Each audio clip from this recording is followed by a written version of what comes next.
விபீஷணன் திரும்ப கேட்டார், இது என்னது உங்கள் ராஜாவை பற்றி கேட்காமல் ஹனுமானை பற்றி கேட்கிறீரேன்னா, அவர் இருந்தால் தான் எங்கள் ராஜாவே இருப்பர். ஹனுமான் இல்லைன்னு சொன்னால் ராமன் இருந்து கூட பிரயோஜனம் இல்லை. ஆக ஹனுமான்கிறவர் முக்கிய பிராண தேவத்தை. அவரை வைத்து கொண்டு தான் மற்ற பேர் வாழ்கிறார்கள்.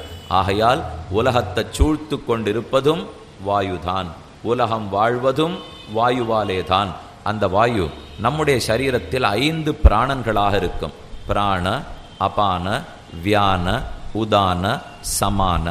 இந்த 5 வாயுக்களுக்கும் நாம் கொடுக்க வேண்டிய மரியாதையை ஒழுங்காக கொடுத்துட்டோம்னா தேக ஆரோக்கியம் ரொம்ப நன்னா இருக்கும்.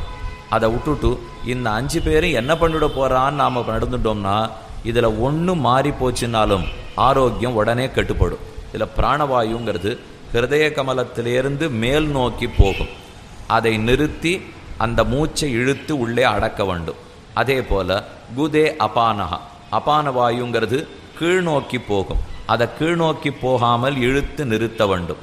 இதைத்தான் கும்பகம், ரேச்சகம், பூரகம் என்று பிராணாயாம பயிற்சி பண்ணுற மூலியம். அந்த பயிற்சி எப்போதுமே ஆரோக்கியத்தை நமக்கு கொடுக்கும்.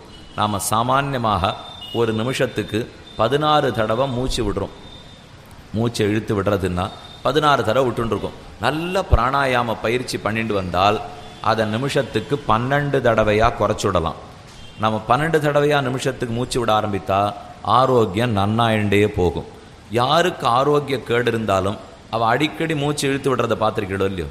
ஒருத்தர் வேகமாக ஏதோ விட்டுட்டே இருக்காருன்னா அப்போ சரியில்லை, அவருக்கு ஆரோக்கிய குறைவு, பதட்டத்தில் இருக்காருன்னு அர்த்தம். பதட்டம் குறைந்து ஆரோக்கிய நிலைக்கு வருதுன்னாலே 16 தடவை விடுற மூச்சை 12 தடவையாக குறைச்சிருவோம். அதுக்கு திடீர்னு ஒருத்தர் எழுந்திருந்து கேட்டார், அப்போ இன்னும் குறைச்சுட்டே போய் நிறுத்திவிட்டா சுலபமாக இருக்குமான்னார். அதுக்கு சொல்ல வரல, எதுவுமே கூடிடவும் கூடாது, குறைஞ்சிடவும் கூடாது. எது நல்லதுன்னு ஆயுர்வேத சாஸ்திரம் சொல்கிறதோ அதன்படி பண்ணுறதுக்காக சொல்கிறேன். பிராண அபான கதி ருத்வா, கண்ணன் கீதையில தெரிவிக்கிறார்.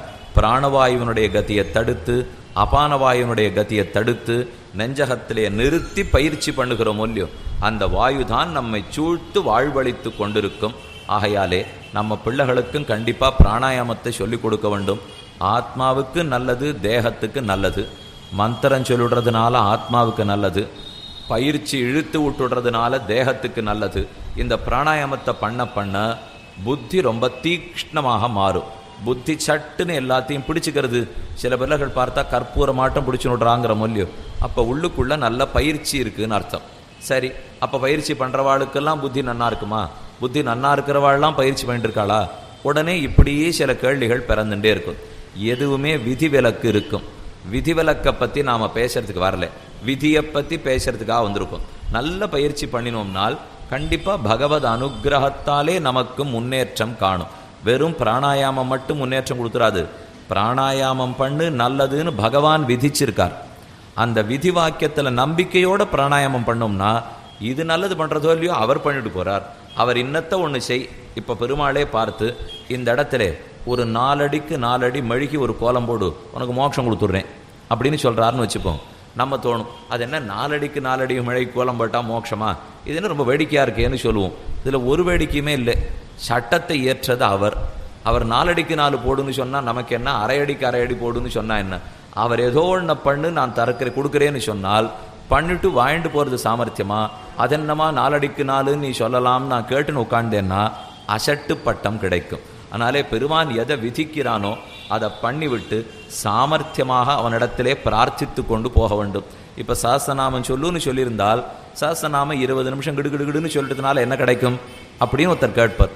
சொல்லு கிடைக்கும்னு பகவானுடைய ஆணை, அதனால நமக்கு கிடைக்கிறதே தவிர இது சொன்னத்தினால மட்டுமே கிடைச்சுடுறதில்லை. கர்மா பண்ண ஆரம்பிக்கிறச்சேவே இன்னைக்கு பலரும் ஒரு கேள்வி கேட்கிறார்கள், நான் ஸ்ராத்தமோ தர்ப்பணமோ பண்ணாதான் எங்கள் தகப்பனார் அந்த லோகத்தில் இருப்பாரா, இல்லைன்னா உழுந்துடுவரா அப்படின்னு கேட்பார்கள். நான் பண்ணுறது பண்ணாதது அவர் விடுற கதையெல்லாம் இருக்கட்டும், நான் ஒன்றும் பண்ணி அவரை ஏற்றி அங்கே நிறுத்தி வச்சுட முடியாது. அவர் போகிற தன்னுடைய கர்மாதீனமாக அவர் போகத்தான் போகிறார். அவர் பாப புண்ணியங்களை தொலைச்சி விட்டவர்னா அவர் மோட்சத்தை அடையத்தான் போகிறார். அப்போ சட்டுன்னு கொட்டுடுவா, உங்கள் தகப்பனார் மோட்சத்துக்கு போயிருப்பார் நம்பிக்கை இருக்கோ? இப்போ நான் நம்புகிறேன், நிச்சயமாக எங்கள் தகப்பனார் மோட்சத்துக்கு தான் போயிருப்பார். அப்போ நீர் எதுக்கு சுவாமி சாதம் பண்ணிட்டு இருக்கீர்? அவர் ஏதோ பித்ருலோகத்தில் சுத்திந்தாலான்னு பண்ணுறது வாஸ்தவம். நீர் கொடுக்குற எதுவுமே பித்ருலோகத்தில் அவர் இல்லை, அதனால் அங்கே போகவும் போகிறதில்லை. ஸ்ரீவைகுண்டத்தில் போய் இந்த பிண்ட பிரதானம் நிற்க போகிறதான்னா நிச்சயமாக அங்கே யாரும் உள்ளே விட மாட்டார்கள். அப்போ நீர் வீணே தானே பண்ணிட்டு இருக்கீர் என்று நம்மை கேட்பார்கள். கர்மா பண்ணுவது அவரை அந்த இடத்துல நிறுத்தி வச்சுக்கிறதாக அல்ல, நான் நாளைக்கு அந்த இடத்துக்கு போகிறதுக்காக. அதுக்கு தான் நான் பண்ணிட்டு இருக்கேனே தவிர போனவர் தன்னுடைய கர்மாதீனமாக போடுவர். இப்போ நான் கர்மா பண்ணாத விட்டுட்டேன்னா அங்கே போக முடியாது, நரக்கத்துக்கு தான் போக வேண்டும். ஆக என்னுடைய கர்மாவை நல்ல கர்மாவாக இருக்கணுங்கிறதுக்காக நான் பண்ணிக்கிறேனே தவிர சாஸ்திர வசத்தை குலைந்து போகக்கூடாது. வேதங்கள் இன்னத்தை செய் இனத்தை செய்யாதேன்னு சொல்லும், நாம் அது சொன்னபடி நடக்க வேண்டும். நடந்தோம்னா நமக்கு நன்மை. இதுக்கு அவரை நிறுத்தி வச்சுருக்கோங்கிற அபிப்பிராயமும் கூடாது, குதர்க்கமும் பிரயோஜனப்படாது. ஆக வாயு சர்வமிதம் ஜகத் கிம் தத் விஷ்ணோர் பலமாகு வாதாத் விஷ்ணோர் பலமாகு. விஷ்ணு எதை கொண்டு பலவானாக நடக்கிறான்? வாயுவை கொண்டு தான் நடக்கிறார். வாயுர்வை க்ஷேபிஷ்டா தேவதான்னு சொல்லுவார்கள். வாயவியமான ஒரு யாகம் உண்டு, வாயவ்ய யாகம். அந்த யாகத்தை பண்ணால் யார் யார் வீட்டில் இருக்கிற சொத்தோ நம்மக்கிட்ட வந்து சேர்ந்துருமா. உங்களுக்கெல்லாம் நிறைய ஐஸ்வர்யம் வேணும் அப்படின்னு ஆசை இருந்ததுன்னு வச்சுங்கோ, வாயவ்ய யாகம் பண்ணணும். வாயுர்வை ஸ்வேத மாலபேத பூதிகாமஹா, நல்ல சொத்து சேர்க்கணும்னு யாருக்கான ஆசை இருந்தால் வாயவ்ய யாகத்தை பண்ணு. எப்படி கிடைக்கும்னு வேற சொல்கிறது சாத்திரம். அது இதில் தான் சொன்ன கர்மாவை பண்ண வைக்கணும்னா வேதம் ரொம்ப நன்னா ஸ்தோத்திரம் பண்ணும். அதுக்கு தன்னுடைய பொருளை விற்கிறதுக்கு ரொம்ப நன்னா தெரியும். இன்னத்தை பண்ணுன்னு சொல்லிட்டு இது இப்படிப்பட்டது அது அப்படிப்பட்டது, இது பண்ணால் அது கிடைக்கும், அது பண்ணால் இது கிடைக்கும், என்ன வேணா அது சொல்லும். அதை போல் இது சொல்கிறது வாயுர்வை க்ஷேபிஷ்டா தேவதா. வாயு ரொம்ப வேகமான கடவுள்.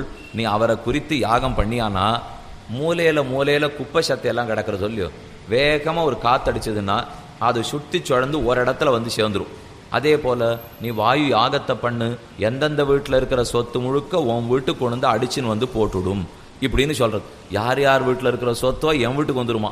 வாயு யாகத்தை பண்ணலாமான்னு கேட்டால் அது பண்ணுறதுக்கல்ல, அதுக்கு தான் இப்போ சரணாகதியை பற்றி இப்போ தான் பார்த்தோம். அதனால் அது பண்ணினவன்லாம் வாயவியாகத்தை பண்ணிட்டு இருக்க வேண்டாம். ஐஸ்வர்யமாக பெருமான் திருவடிகளையே பற்றி விட்டால் மற்றொரு ஐஸ்வர்யத்தை பிரார்த்திக்க போகிறதும் இல்லை. தவாமிருத சந்தினி பாத பங்கஜே நிவேசிதாத்மா கதம் அந்நதிச்சதி. ஆளவந்தாருங்கிற ஆச்சாரியர் தெரிவிக்கிறார் ஸ்தோத்திர ரத்னத்திலே, தவாமிருத சந்தினி பாத பங்கஜே, உன்னுடைய திருவடிகள்லேருந்து அமிர்த தார ஓடி வருது, அதை நன்னா சாப்பிட்டு பார்த்துட்டேன், இனிமே கண்டத்தில் எனக்கு ஆசை போகவே போகாது, உன் திருவடிகளிலேயே கிடப்பேன்னு சுவாமி சாதித்தார். ஆகையாலே வாயு ரொம்ப வேகமான தேவதை. அவரை பிரார்த்தித்தோம் என்றால் பிராணனும் நன்றாக தரிக்க பெறலாம், ஆரோக்கியத்தையும் பெறலாம். ஆகையாலே அவரை கொண்டாடினான். கிம் ஸ்வித் சர்வமிதம் ஜகத் வாயு சர்வமிதம் ஜகத். இனி 42வது கேள்வி. கிம் ஸ்வித் ஏகோ விசரதே, யாரொருத்தர் தனித்து திரிந்து கொண்டே இருக்கிறார். எல்லாம் இல்லாது போல காலத்திலேயும் ஒருத்தர் மட்டும் திரிந்து கொண்டிருக்கிறார். அவரார்? கிம் ஸ்வித் ஏகோ விசரதே, எப்படி இருக்கிறார்? சூர்யா ஏகோ விசரதே, சூரியன் ஒத்தர் எப்போதும் திரிந்து கொண்டிருக்கிறார். சூரியனுக்குன்னு தனிச்சிறப்புண்டு. இங்க சூரியன் எதை சொல்லுகிறார்னா, இந்த மொத்த கேள்விக்கு ஆரம்பம் முதல் கேள்வி பார்த்தோம் இல்லையோ, சூரியன் எது உதிக்கிறார்? ஆத்மான்னு அர்த்தம் பார்த்தோம். ஆத்ம ஞானம் உதிக்கிறது. அதே போல இந்த சரீரமே எல்லாமே இல்லாமல் போனாலும், இந்திரியங்கள் எதுவும் இல்லாமல் போகாலும், ஆத்மா ஏகா விசரத்தேன்னு வைத்துக்கொள்ள வேண்டும். ஆத்மா எப்போதும் தனித்து பிரயாணம் பண்ணிக்கொண்டே இருப்பர். நம்ம எல்லாருக்குள்ளேயும் ஆத்மா இருக்கார், அவர் முழிச்சுட்டே இருக்காருன்னு பார்த்தோம்.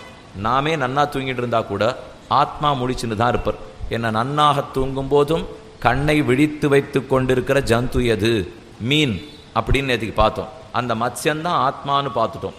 ஆத்மா எப்போதும் தூங்குவதில்லை, ஜாகிரத் தசையிலேயே இருக்கிறார்.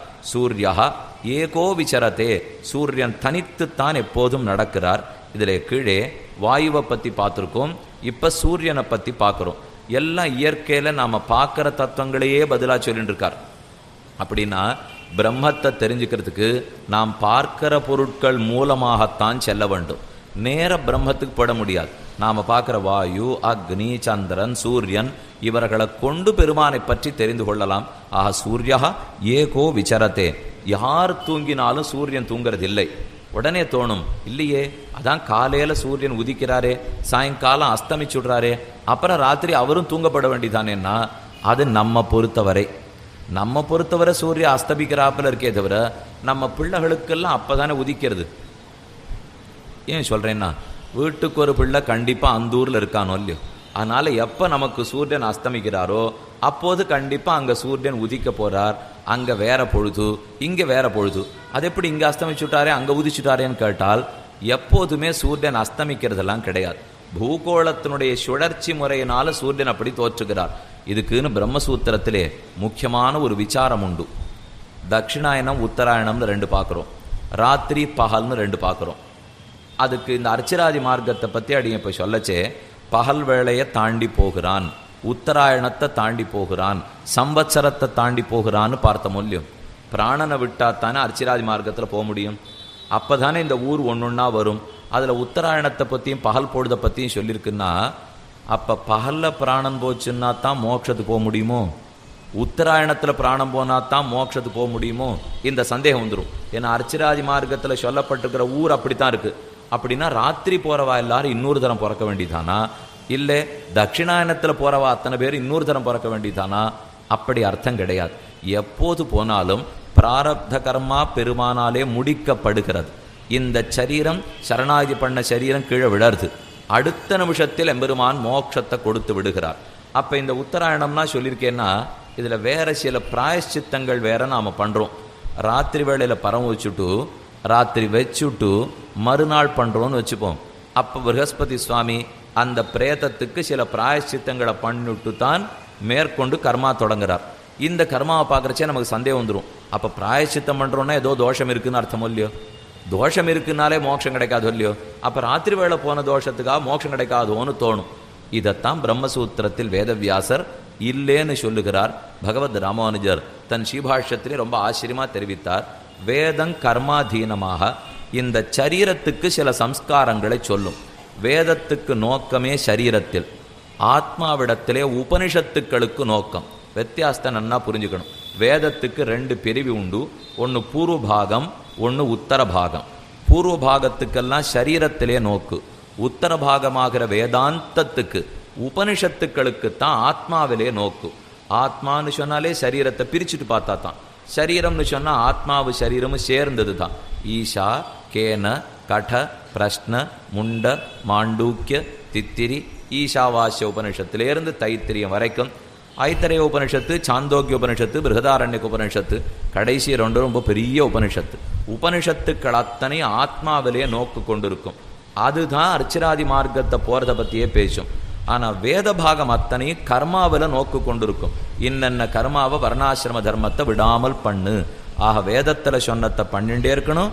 வேதாந்தத்தில் சொல்லப்பட்ட பிரம்மத்தை விசாரித்து ஆத்மாவை பற்றி தெரிந்து கொண்டு பிரம்மத்தை அடைய முயற்சிக்க வேண்டும். ஆக தட்சிணாயனத்தில் போனாலும் மோட்சம் உண்டு, ராத்திரியில் போனாலும் மோட்சம் உண்டு, எப்போ போனாலும் உண்டு.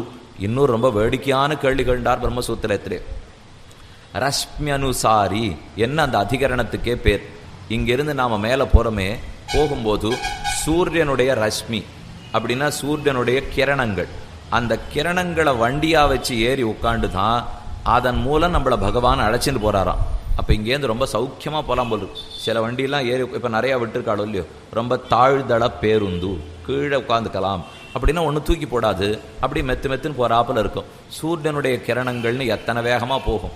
அந்த கிரணத்தில் நம்மளை உட்காந்து வச்சு தான் பெருமாள் அழைச்சின்னு போனார். உடனே ஒருத்தர் கேட்டார், அப்படின்னா ராத்திரியில் பிராணம் போனால் பிரயாணம் இல்லையான்னார். சூரிய கிரணம் ராத்திரியில் இருக்க போகிறதில்லை, பிராணன் ராத்திரியில் படுத்துனா சூரியனில் போகலாமா வேண்டாமான் ராமானுஜர் அழகா பதில் தெரிவித்தார். 360 நாளும் பகலும் ராத்திரியும் எப்போதும் சூரிய கிரணம் உண்டுன்னுட்டார். அப்படியா? எங்களுக்கு தெரியலன்னா உங்களுக்கு தெரியாம இல்லை, சூரிய கிரணம் எப்பவும் வந்துட்டு தான் இருக்கு. ஆனால் ராத்திரி பொழுதிலே நடுவில் பனி படருகிறது. ஆகையாலே அந்த சூரிய கிரணத்தினுடைய வெப்பம் நம்ம பேரில் படுறதில்லை. பகல் வேளையில் பனி விலகுகிறது. ஆகையாலே சூரிய கிரணத்தினுடைய வெப்பம் நம்ம பேரில் படுறது. வெப்பம் ராத்திரியில் இருக்கா இல்லையா? சூரியன்கிற தத்துவமே ராத்திரியில் இல்லைன்னு வச்சுங்கோ, அப்போ துளி கூட நாட்டில் வெப்பம் இருக்கவே கூடாது. நிச்சயமாக சூரியன் இருக்கார் அப்படின்னு ஒரு ஊரில் தெரிஞ்சுக்கணும்னா நம்ம ஊரை தவிர வேற ஏதேனும் ஊர் இருக்க முடியுமோ? வேற பிரம்மசூத்திரத்துக்கு ஆளே பிடிக்க வேண்டாம். பிரம்மசூத்திர நியாயம்னு பட்டா நம்ம பட்டணத்தில் மட்டும்தான். ஏன்னா அங்கே தான் சொல்லித்து ராத்திரி வேளையில் கூட சூரியன் உண்டு, கவலைப்படாதேன்னு. இது மற்ற நாடெல்லாம் பார்த்தா புரிய போகிறதில்லை. சென்னப்பட்டணத்துக்கு வந்துவிட்டா பகலில் இருக்கோ இல்லையோ ராத்திரியில் நிச்சயம் இருக்குது அப்படின்னு உடனே தெரிஞ்சுக்கிறோமோ இல்லையோ. ஆக ரஷ்மிங்கிறது எப்போதும் உண்டு. சூரியன் பகலிலும் இருக்கிறார், ராத்திரியிலும் இருக்கிறார். அதனால் அவரையே தான் வண்டியாக சகடமாக கொண்டு நாம் மோட்சத்தை நோக்கி செல்லுகிறோம். சூரியனுக்கு எப்போதும் ஒளி உண்டு. அவர் மூலமாகத்தான் ஆத்மா மோட்சத்தை அடைகிறார்.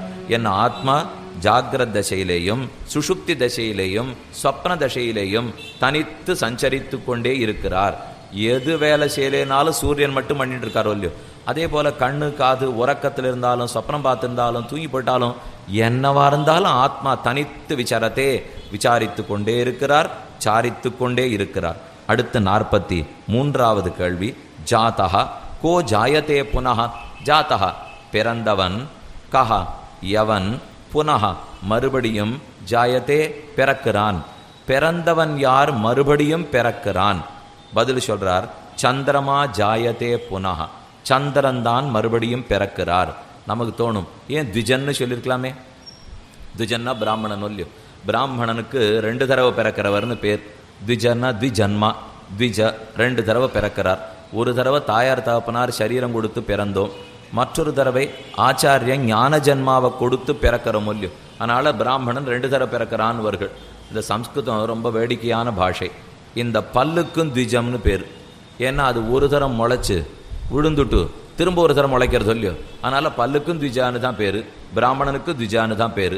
அஜான்னு சொன்னால் பிரம்மாவை குறிக்கும், அஜான்னு சொன்னால் ஆட்டை குறிக்கும். ஆட்டுக்கும் அஜான்னு தான் பேர், பிரம்மாவுக்கு அஜம்னு தான் பேர். அதனால் சப்தத்தை வச்சு நாம் ஒன்றுமே அந்த பாஷையில் கண்டுபிடிக்க முடியாது. ஏதோ இது ஆளை சொல்கிறதா தழை சொல்கிறதா எதுவுமே தெரியாது. எதுக்கு சொல்ல வந்தேன்னா, த்விஜன்மா 2 தடவை பிறப்பவன் பிராமணன்னு சொல்லியிருக்கலாம். ஆனால் அப்படி சொல்லாமல் சந்திரமான்னு சொல்லுகிறார். என்ன காரணம்னா, கீழே சூரியனை பற்றி பார்த்துட்டோம் இல்லையோ, இப்போ அடுத்து சந்திரனை பற்றி தெரிவிக்கிறார். இந்த சூரிய சந்திரர்களுக்குள்ள ஒரு ஒற்றுமை உண்டு. பிராமணோஸ்ய முகமாசீத் பாஹூ ராஜன்யகிருதா ஊரு ததஸ்ய யத்வைஷ்யா பத்யாகம் சூத்ரோ அஜாயத சந்திரமா மனசோ ஜாதா சக்ஷோ சூரியோ அஜாயத. பிரம்மத்திடத்திலிருந்து எது எப்படி பிறக்கிறதுன்னு சொல்றார். சந்திரமா மனசோ ஜாதா, மனசிலிருந்து சந்திரன் பிறந்தான். சக்ஷோ சூரியோ அஜாயத, பெருமானுடைய கண்களிலிருந்து சூரியன் பிறந்தான். அப்ப கண்கள்ல இருக்கிற ஒளி எப்பவும் மங்காதொல்லியும். கீழே பார்த்தோம், எது மூடினுட்டாலும் எது மட்டும் தனியா நடையாடிண்டே இருக்கு, சூரியன். பெருமானுடைய திருக்கண்கள்ல இருந்தேன்னு சூரியன் பிறந்தார்னு உபனிஷத்து சொல்றது. அப்படின்னா எது இருக்கோ இல்லையோ, அவர் கண்கள்ல இருக்கிற கடாட்சம் மட்டும் மாறவே மாறாதுன்னு அர்த்தம். சூரியன் தனித்து சஞ்சரிக்கிறா போலே பெருமானுடைய கருணை வெள்ளம் அவர் கண்கள்லேருந்து ஓடி வருகிறதோ இல்லையோ, அது மட்டும் மாறவே மாறாது. அதனால சூரியனை கீழே சொன்னார். இப்ப சந்திரமா என்று மனதை சொல்லுகிறார். பிறந்தது எது மறுபடியும் பிறக்கிறது, சந்திரன். ஏன் அப்படி சொல்றாருன்னா, அவருக்கு தான் கலைகள் வளரும் கலைகள் தேயும். 2 பட்சம் சொல்றோம். ஒன்றுத்துக்கு சுக்லபக்ஷம், ஒன்றுக்கு கிருஷ்ணபக்ஷம்னு பேர். கிருஷ்ணபக்ஷத்தில் கலைகள்லாம் தேஞ்சின்றே போகிறது, சுக்லபக்ஷத்தில் கலைகள்லாம் வளர்ந்துட்டே போகிறது. மறுபடியும் அமாவாசையோ பௌர்ணமியோ வருது, தேய்ந்து தேய்ந்து மறுபடியும் பிறக்கிறது இல்லையோ. அதனால பிறந்தவன் மறுபடியும் பிறக்கிறான் என்று சந்திரமாவை பற்றி சொல்லித்து. இந்த சந்திரன் சொன்னது மனசை, எப்படி சூரியன் சொன்னது ஆத்மாவைன்னு பார்த்தோம், சந்திரன் சொன்னது மனதை சொல்லுகிறது. ஏன் மனசை போய் மறுபடியும் பிறக்கிறான்னு சொல்றதுனால், ஒரு விஷயத்தில் நம்ம சமாதானப்படுத்திட்டு ஆஸ்வாசப்படுத்திட்டு இனிமே இதை பற்றி நாம் கவலைப்பட வேண்டாம் அப்படின்னு முற்றுப்புள்ளி வைக்கிறதுக்குள்ளே அதை அப்படியே இந்த முற்றுப்புள்ளின்னு இப்படி குத்துறோம். அதே அரைப்புள்ளி காப்புள்ளியாக போட்டுனுட்டோம்னா மறுபடியும் சந்தேகப்பட ஆரம்பிச்சுடலாம், மறுபடியும் துக்கப்பட ஆரம்பிச்சுடலாம். நீ சுகப்படலாம், இதை பற்றி துக்கப்பட வேண்டியதில்லேன்னு முடிக்கிறாப்பில் இருப்போம். ஆனால் அந்த மனசு முடிக்க விடவே விடாது. அது மறுபடியும் அதே துக்கத்தில் போய் பிறக்க பார்க்கறது இல்லையோ.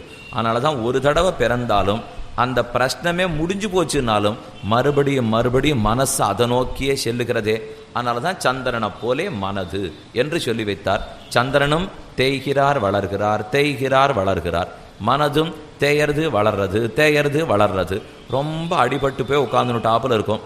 திடீர்னு எதுக்குன்னே தெரியாது, நமக்கே உற்சாகம் வரும். நல்ல உற்சாகத்தோட வாழ்ந்துட்டே இருப்போம். யாரான்னு ஏதான்னு சொல்லிடுவா, மறுநாள் 4 நாள் பேசுறதே இல்லை. இந்த அப்பப்போது யாரோ ஏதோ சொன்னாங்கிறதுக்கெல்லாம் நாம் நினச்சின்னு உட்கார்ந்தோம்னா வாழ்க்கையை வாழறதுக்கே முடியாது. பெருமான் நம்மளை பற்றி குற்றம் சொல்லாதற்காரான்னு பார்க்கணும். பாகவதோத்தமர்கள் ஆச்சாரியர்கள் அவர்கள் நம்ம இடத்துல தோஷத்தை பார்க்காம இருக்காளான்னு பார்க்கணும். மற்றபடி ஊர் உலகம் நாளும் சொல்லி கொண்டு தான் இருக்கும். இன்னைக்கு ஓஹோன்னு போற்றின்றே இருக்கும் நம்மளை. நாளைக்கு ஏதாவது ஒரு கல் இடறினாப்பில் நாம் கீழே விழுந்தோம்னா அதுவே காரணம்னு மொத்தமாக கீழே பிடிச்ச தள்ளிடும்.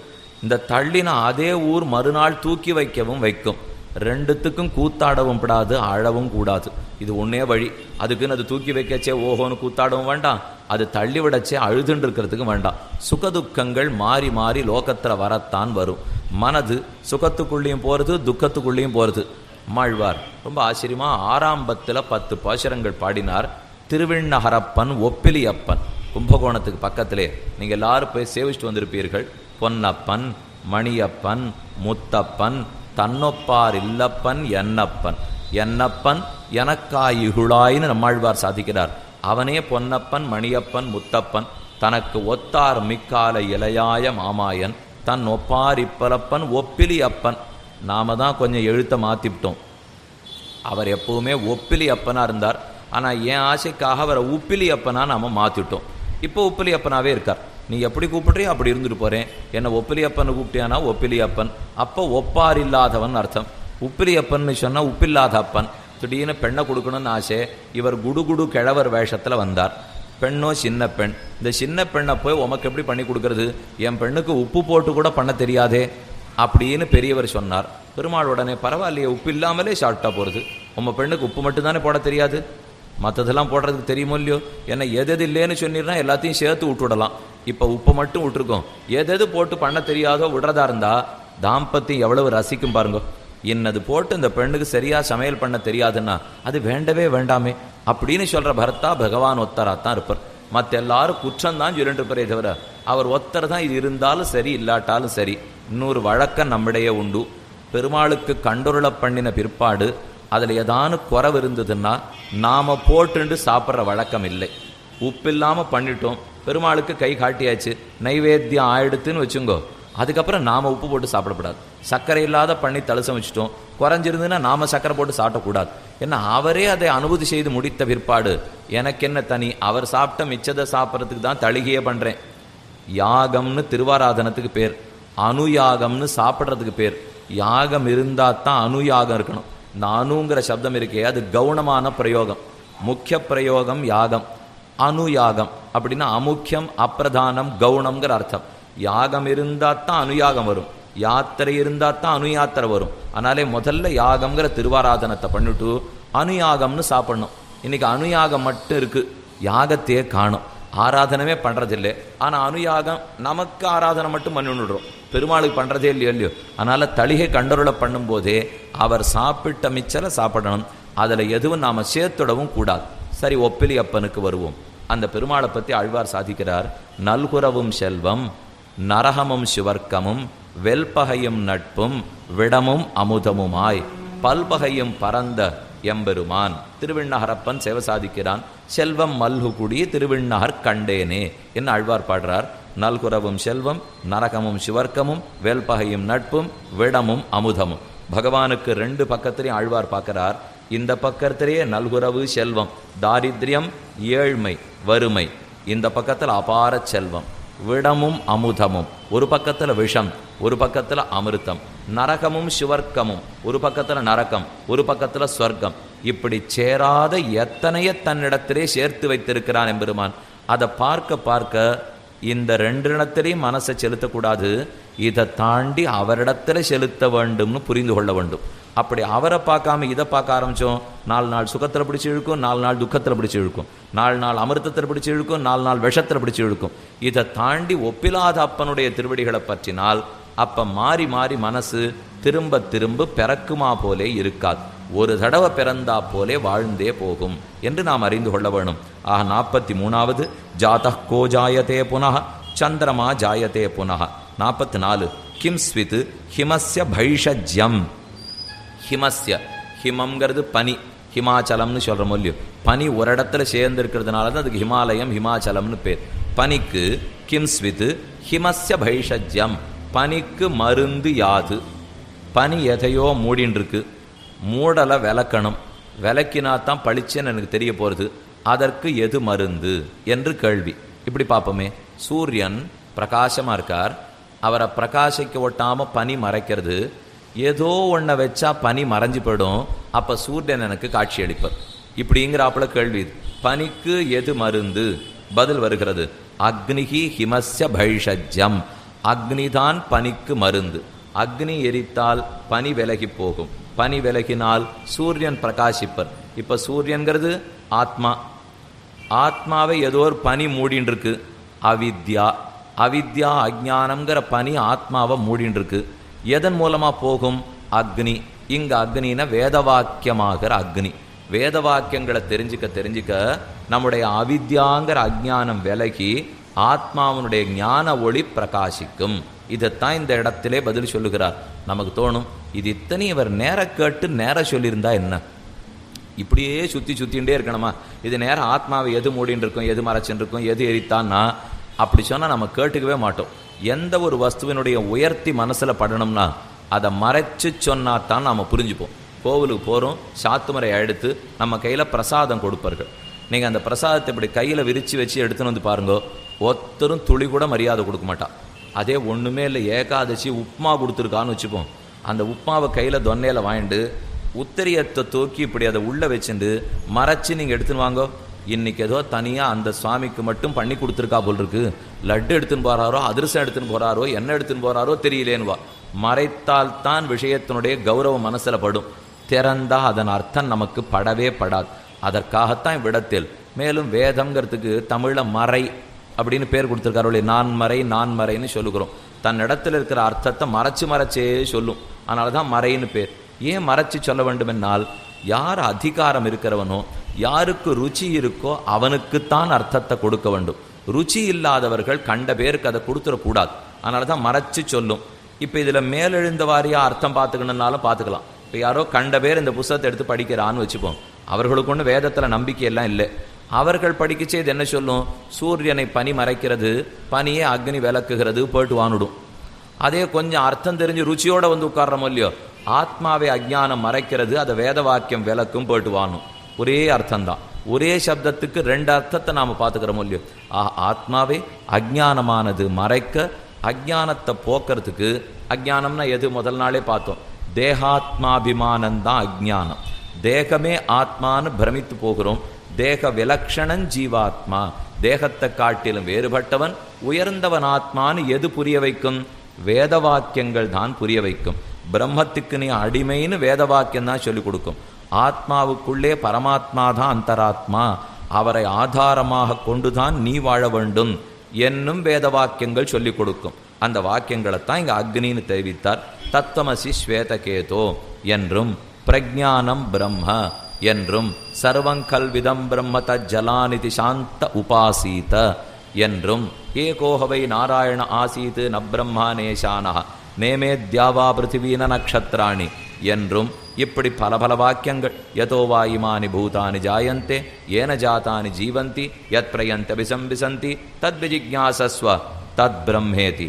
இதுதான் பிரம்மம்னு தெரிந்து கொள். சத்தியம் ஞானம் அனந்தம் பிரம்ம என்று எத்தனை ஆயிரக்கணக்கான வாக்கியங்கள் நமக்கு பிரம்மத்தை அடையாளம் காட்டி கொடுக்கறது. ஆத்மா இவன்னு காட்டி கொடுக்கும், பிரம்மம் இதுன்னு காட்டி கொடுக்கும். வேத வாக்கியங்களை மாதாவாக கொண்டுதான் நம்ம அவித்தையே நாம் போக்கி கொள்ள வேண்டும். அவித்தைங்கிறது அஜ்ஞானம் நம்மளை சூழ்த்துக்கும். இந்த சூழ்ந்திருக்கிற அஜ்ஞானம் விலை கொடுத்துன்னு வச்சுங்கோ, உள்ளே இருக்கிற ஆத்மா பளிச்சுன்னு எரியும். நல்ல மாணிக்க கல் வாங்குகிறோம். இப்போல்லாம் அதுக்குன்னு நிறைய விளம்பரங்கள்லாம் வேற பண்ண ஆரம்பிச்சிட்டா. முன்னாடிலாம் தங்கம்ங்கிறது ரகசியமாக போய் வாங்கிட்டு இருந்தோம். இப்போ அதுதான் தெருக்கு தெரு எங்கே போனாலும். அதுக்கும் ஏதோ ஒரு நாளை வேற இப்போ பிடிச்சி வச்சுன்னுட்டோம். நமக்கு ஏற்கனவே தெரிஞ்சதெல்லாம் கல்யாணம் காட்சி வந்ததுன்னா போய் ஸ்வர்ணம் வாங்குவோம் இது நினச்சிருந்தது. ஆனால் இப்போ அதெல்லாம் இல்லை. ஏதோ 3ஆம் நாள் வந்தது, 4ஆம் நாள் வந்தது அப்படின்னு ஒரு நாளை பிடித்து கொண்டு அந்த நாளில் நீங்கள் தங்கம் வாங்கினால் பெருகின்றே போகும் அப்படின்னு சொன்னால் எது? விலை பெருகிக்கொண்டே போகும். அது மட்டும்தான் நடக்குமே தவிர தங்கம்லாம் பெருகின்றே போகாது. இது என்ன ஆத்மகுணமாக ஞானமாக பெருகிக்கொண்டே போக. வஸ்து மட்டும் பொருள் மட்டும் சிறுகிறது நலமே தவிர பெருகுவதனால லாபமே இல்லை. இன்னும் கேட்டால் இவ்வளவு தூரம் தங்கத்தை பற்றி விளம்பரப்படுத்தி பார்த்துட்டு இருக்கோம் இல்லையோ, கலி தர்மத்தை பற்றி பரீட்சித்து மகாராஜன் பிடிக்கிறான். அதாவது ஸ்ரீமத் பாகவதத்திலே சுகாச்சாரியர் தெரிவிக்கிறார், கலி பரீட்சித்து சம்பாதம். இப்போ நாம் பார்க்குற சம்பாதம் மாட்டோம், அது ஒரு முக்கியமான சம்பாதம். என் ஊர்லேயே கலி இருக்கக்கூடாது, ஓடிப்போ அப்படின்னு பரீட்சித்து வில்ல வச்சுன்னு பயமுறுத்துறான் கலிபுருஷனை. கலி திரும்ப கேட்டது, நான் எங்கேயெல்லாம் போக முடியாது, என்னை பகவான் தான் சிருஷ்டிச்சிருக்கார், நான் மாட்டுக்கு ஒரு மூலையில் இருக்கேன், எனக்கு ஒரு 10 கிராமம் கொடுத்துரு, நான் அங்கே இருக்கேன், உன் பிரஜைகளை அங்கே வராமல் நீ பார்த்துக்கோன்னு கலி. அந்த இடத்துக்கு மட்டும் வராமல் இருந்தா நான் அவர்களை ஒன்றும் பண்ண மாட்டேங்கிறது. அதுக்கு பரீட்சித்து இடம் கொடுக்குறான். இந்த இடத்துல பிராணிவதை இருக்கு, கலி இருக்குன்னு அர்த்தம். பெண்கள் அவமரியாதை, கலி இருக்குன்னு அர்த்தம். திருட்டு, கலி இருக்குன்னு அர்த்தம். தியூத்தம், சொக்கட்டான் ஆடுதல், கலி இருக்குன்னு அர்த்தம். இப்படி ஒன்றுனா சொல்லிட்டு வர்றார். ஒரு 5 கிராமத்தை கொடுத்தான் பரீட்சித்து. கிராமம்னா நிஜ கிராமம் இல்லை, இந்த கெட்ட பழக்கங்கள் தான் கிராமங்கள். இந்த பழக்கங்கள் இருக்கிற இடத்துல கலி இருப்பர். கலி உடனே சொல்லித்து, இல்லை இல்லை எனக்கு இந்த ஊர் போராது, நான் ரொம்ப பருத்தவர், எனக்கு இன்னொரு 5 கிராமம் கொடு அப்படின்னு கலி கேட்டு. அதில் முதல் கிராமம் எது வரைக்கும் சொன்னார்? ஜாதரூபம் அதாத் பிரபு, தங்கத்தில் ஆசை இருக்கும் இடத்தில் கலி இருக்கிறான். பாகவதத்தில் சுகாச்சாரியர் எழுதி வைத்தார். இனிமே திருத்திய வேணுமா வேண்டாமா நீங்கள் தான் பார்த்துக்கணும். அதனாலே இது யாருக்கும் எதிர்த்தடியம் பிரச்சாரம் பண்ணுறதுக்காக இந்த இடத்துல இப்போ வரவே இல்லை. இப்படி பல விஷயங்கள் நம்மளை திசை திருப்பறதுக்கு நடந்துட்டே இருக்கும். நாம தான் மனசை விட்டுடாம பெருமானுடைய திருவடிகளே இருக்க வேண்டுமே தவிர, இல்லைன்னா ஏதோ ஒரு நாள் தங்கம் வாங்கினதுக்காக எனக்கு என்ன நடந்துட போகிறது? இப்போ தங்கமாக பெருமாள் சேவை சாதிக்கிறார், அவரை நித்தியமே பிடிச்சிக்கணும். இந்த நாளில் மட்டும்தான் செய்யறதுங்கிறது சாஸ்திரம் சொன்ன நாளை தவிர மற்றதை பற்றி யோசிக்க கூடாது. ஏகாதசி அன்னைக்கு பட்னி கடான்னு சொன்னால், எனக்கு ஞாயிற்றுக்கிழமை விடுமுறை நான் பட்னி இருக்கேன்னு சொன்னான்னா அப்போ சாஸ்திரத்தில் கொஞ்சம் கூட மரியாதை இல்லைன்னு அர்த்தம். இவர் ஆசைப்பட்ட நாள்லெல்லாம் பட்னி கடந்தா மோட்சம் கிடைக்காது. வேதம் என்னைக்கு பட்னி கடான்னு சொல்லித்தோ அன்னைக்கு இருந்தால் தான் கெட்டும். ஆகையாலே வேத வாக்கியங்கள் நமக்கு பிரம்மத்தை காட்டி கொடுக்கும். அந்த வாக்கியத்தை கொண்டுதான் அஜ்ஞானத்தையே தொலைத்து கொள்கிறோம்.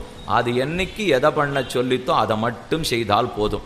இப்போதைக்கு அக்ஷய திருத்தியன்னா ஒன்று ஞாபகம் வச்சுங்கோ, அன்று பதரிகாசிரமம் திறப்பர்கள், தீபாவளி அன்னைக்கு பதரிகாசிரமம் மூடுவர்கள். இது அந்த நாள்லேருந்து இருக்கிற பெருமை. அந்த ஒரு பெருமை போரும் அந்த நாளுக்கு, வேற எந்த பெருமையும் அதுக்கு தேவையே இல்லை. நீங்கள் இப்போ சிம்ஹாச்சலத்தில் சேவிக்க போனீங்கன்னா அந்த பெருமாள் எப்போதும் ஹயக்ரீவம், அதாவது 2 உருவத்தோடு இருக்கார். வராக பெருமான் நரசிம்ம பெருமானும் 2 பேரும் சேர்த்து சேவை சாதிக்கிறாளோ இல்லையோ, வராக நரசிம்மர்களாக. வருஷத்துக்கு 364 நாளும் அவர் சந்தனக்கூட்டுக்குள்ளேயே தான் சேவை சாதிப்பர். ஒரே ஒரு நாள் மட்டும் அதை விலக்கி விட்டு பெருமாள் சேவை சாதிக்கிறார். இதை போல சில நன்மைகளே அந்த நாளுக்கு போதும். அதை விட்டுட்டு இது அதுன்னு ஒரு காமியமான அர்த்தங்களில் மனசை செலுத்துறது பிரயோஜனம் இல்லை. எதுக்காக சொல்ல வந்தேன்னா, இப்போ நாம் பார்க்கறது ஹிமம்ங்கிற பனி விலக வேண்டும் என்னால் ஆத்மா ஒளிபடைத்தவனாக இருக்கிறார். ஒரு உயர்ந்த தங்க ஆபரணமோ அல்லது வைர ஆபரணமோ, அந்த வைரம் பளபளபளான்னு இருக்குது. வைரத்தை கொண்டு போய் நான் சேத்துல போட்டுவிட்டேன், சேரதை மூடி நுடுத்து.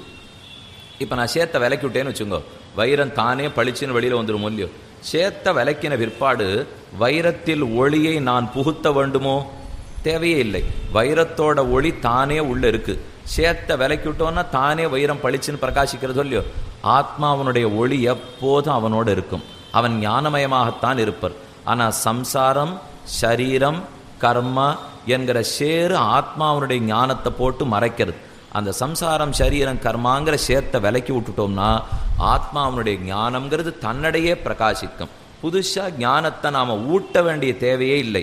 இருக்கும் ஞானம் மறைந்து கிடக்கிறது. பனி விலகினால் சூரியன் பிரகாசிக்கிறார். இப்போ சூரியனுக்கு நாம் புதுசாக ஒளி ஊட்ட போகிறோமன்னா, பனி விலகிடுத்துனா தானே சூரியன் பிரகாசிப்பறோ இல்லையோ. அதை போல் ஆத்மா பிரகாசிக்கிறான். என்ன கிம் ஸ்வித் ஹிமஸ்ய பைஷஜ்யம் அக்னிஹி ஹிமஸ்ய பைஷஜ்யம். அடுத்து 45வது கிம் ஸ்வித் ஆவபனம் மகத்து. மகத்து மிகப்பெரியதான, ஆவபனம் பாத்திரம். எது மிகப்பெரிய பாத்திரம்? எல்லாத்தையும் அதுக்குள்ளே போட்டு வச்சுடலாம் அப்படின்னு ஒரு பாத்திரம் இருக்கா? கண்டு பதில் சொல்றார், பூமி ராவபனம் மகத்து. பூமி தான் எல்லாத்தையும் வைக்கிற பாத்திரம். மக்கள் எல்லாரையும் வச்சு விடலாம், மக்கள் எல்லாரையும் வச்சு விடலாம். ரெண்டுமே இருக்கும் இல்லையா? மக்களுக்கு ஒரு கால் மட்டும்தான் வாசி. மக்கள்னா மனிதன், மாக்கள்னா விலங்கு. மனிதன் மாக்கள் ஆகிறதுக்கு எத்தனை அழியாகும்? ஒரு கால் இழுத்தால் போதும், மக்கள் மாக்களாக ஆகிவிடுகிறார்கள். இந்த ஒரு காலில் தான் நமக்கு அவளுக்கு ஊசல் ஆடிட்டு இருக்கோம். இப்போ சிந்தனா சக்தி இருக்கவே மக்களாக திரிஞ்சுட்டு இருக்கோம். சிந்தனா சக்தியை விட்டுட்டோம்னு சொன்னால் மாக்களாக மாறிட போகிறோம். அதனால் அப்படி ஆகாமல் மக்களாக இருக்கணுங்கிறதுக்காகத்தான் இங்கே தெரிவிக்கிறார். பூமி, அதில் தான் எல்லாவற்றையும் வைக்கலாம். இந்த பூமின்னு எதை சொல்லுகிறார் என்னால், இவனுடையது சரீரமே பூமி. இந்த சரீரத்தை தான் எல்லாத்தையும் வச்சு விடலாம். இவன் பண்ணுற சாதனத்தையும் வைக்கலாம், அந்த லோகத்துக்கு பண்ண வேண்டிய சாதனத்தையும் வைக்கலாம், ஆத்ம குணங்களையும் வைக்கலாம், இந்திரியங்களை வைக்கலாம், பஞ்சபூதங்களை வைக்கலாம். இந்த சரீரத்துக்குள்ளே எத்தனை இருக்குது? பஞ்சபூதங்கள் இருக்குது, பஞ்ச இந்திரியங்கள் இருக்குது, கர்மேந்திரியங்கள் இருக்குது, மனசு இருக்குது, புத்தி இருக்குது, அகங்காரம் இருக்குது, சாதனம் இருக்குது, சாத்தியம் இருக்குது, அனுபவம் இருக்குது, சிரிப்பு இருக்குது. மொத்தம் இந்த சரீரத்தோடைய ஒரு கொல்லியோ. அதனால் மிகப்பெரிய பாத்திரம் எது, கொள்கலன் எதுன்னு கேட்டால் சரீரம்தான். இந்த சரீரத்தை பற்றி கண்ணனே கீதையில் தெரிவித்தான். க்ஷேத்ரஜ்ஞாபி மாம் வித்தி இதம் சரீரம் கௌந்தேய க்ஷேத்திரமித்தபிதீயதே ஏதத்யோவேத்தி தம் பிராகு க்ஷேத்ரஜ்ஞ இதி தத்விதா. இந்த சரீரத்தை க்ஷேத்திரம்னு தெரிந்து கொள், இது நல்ல விளைநிலம், என்ன வச்சாலும் இது தாங்கும்.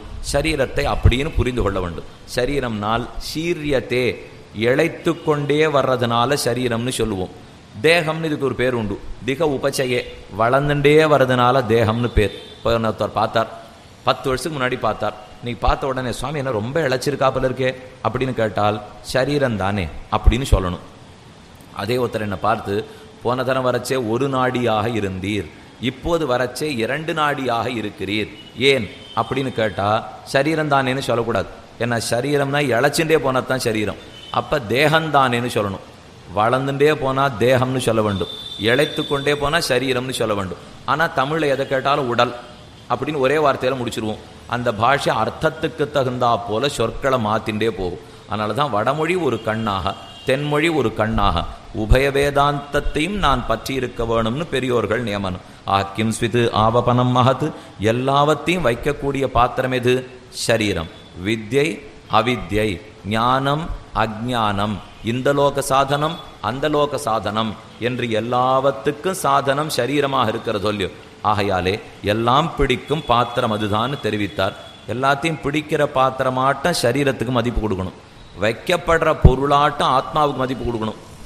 இப்போ நாம் போய் நகைப்பொட்டி வாழ்ந்தோம். சில பேர் நாம் எங்கேயானு போவோம், நமக்கு பரிசு கொடுக்குறேன்னுட்டு பெரிய நகைப்பொட்டி வாங்கி கொடுப்பா. நகையை வாங்கி கொடுத்துருக்கலாம் இல்லையோ, ஆனால் அது கொடுக்குறதே இல்லை, நகைப்பொட்டி வாங்கி கொடுத்துருவா.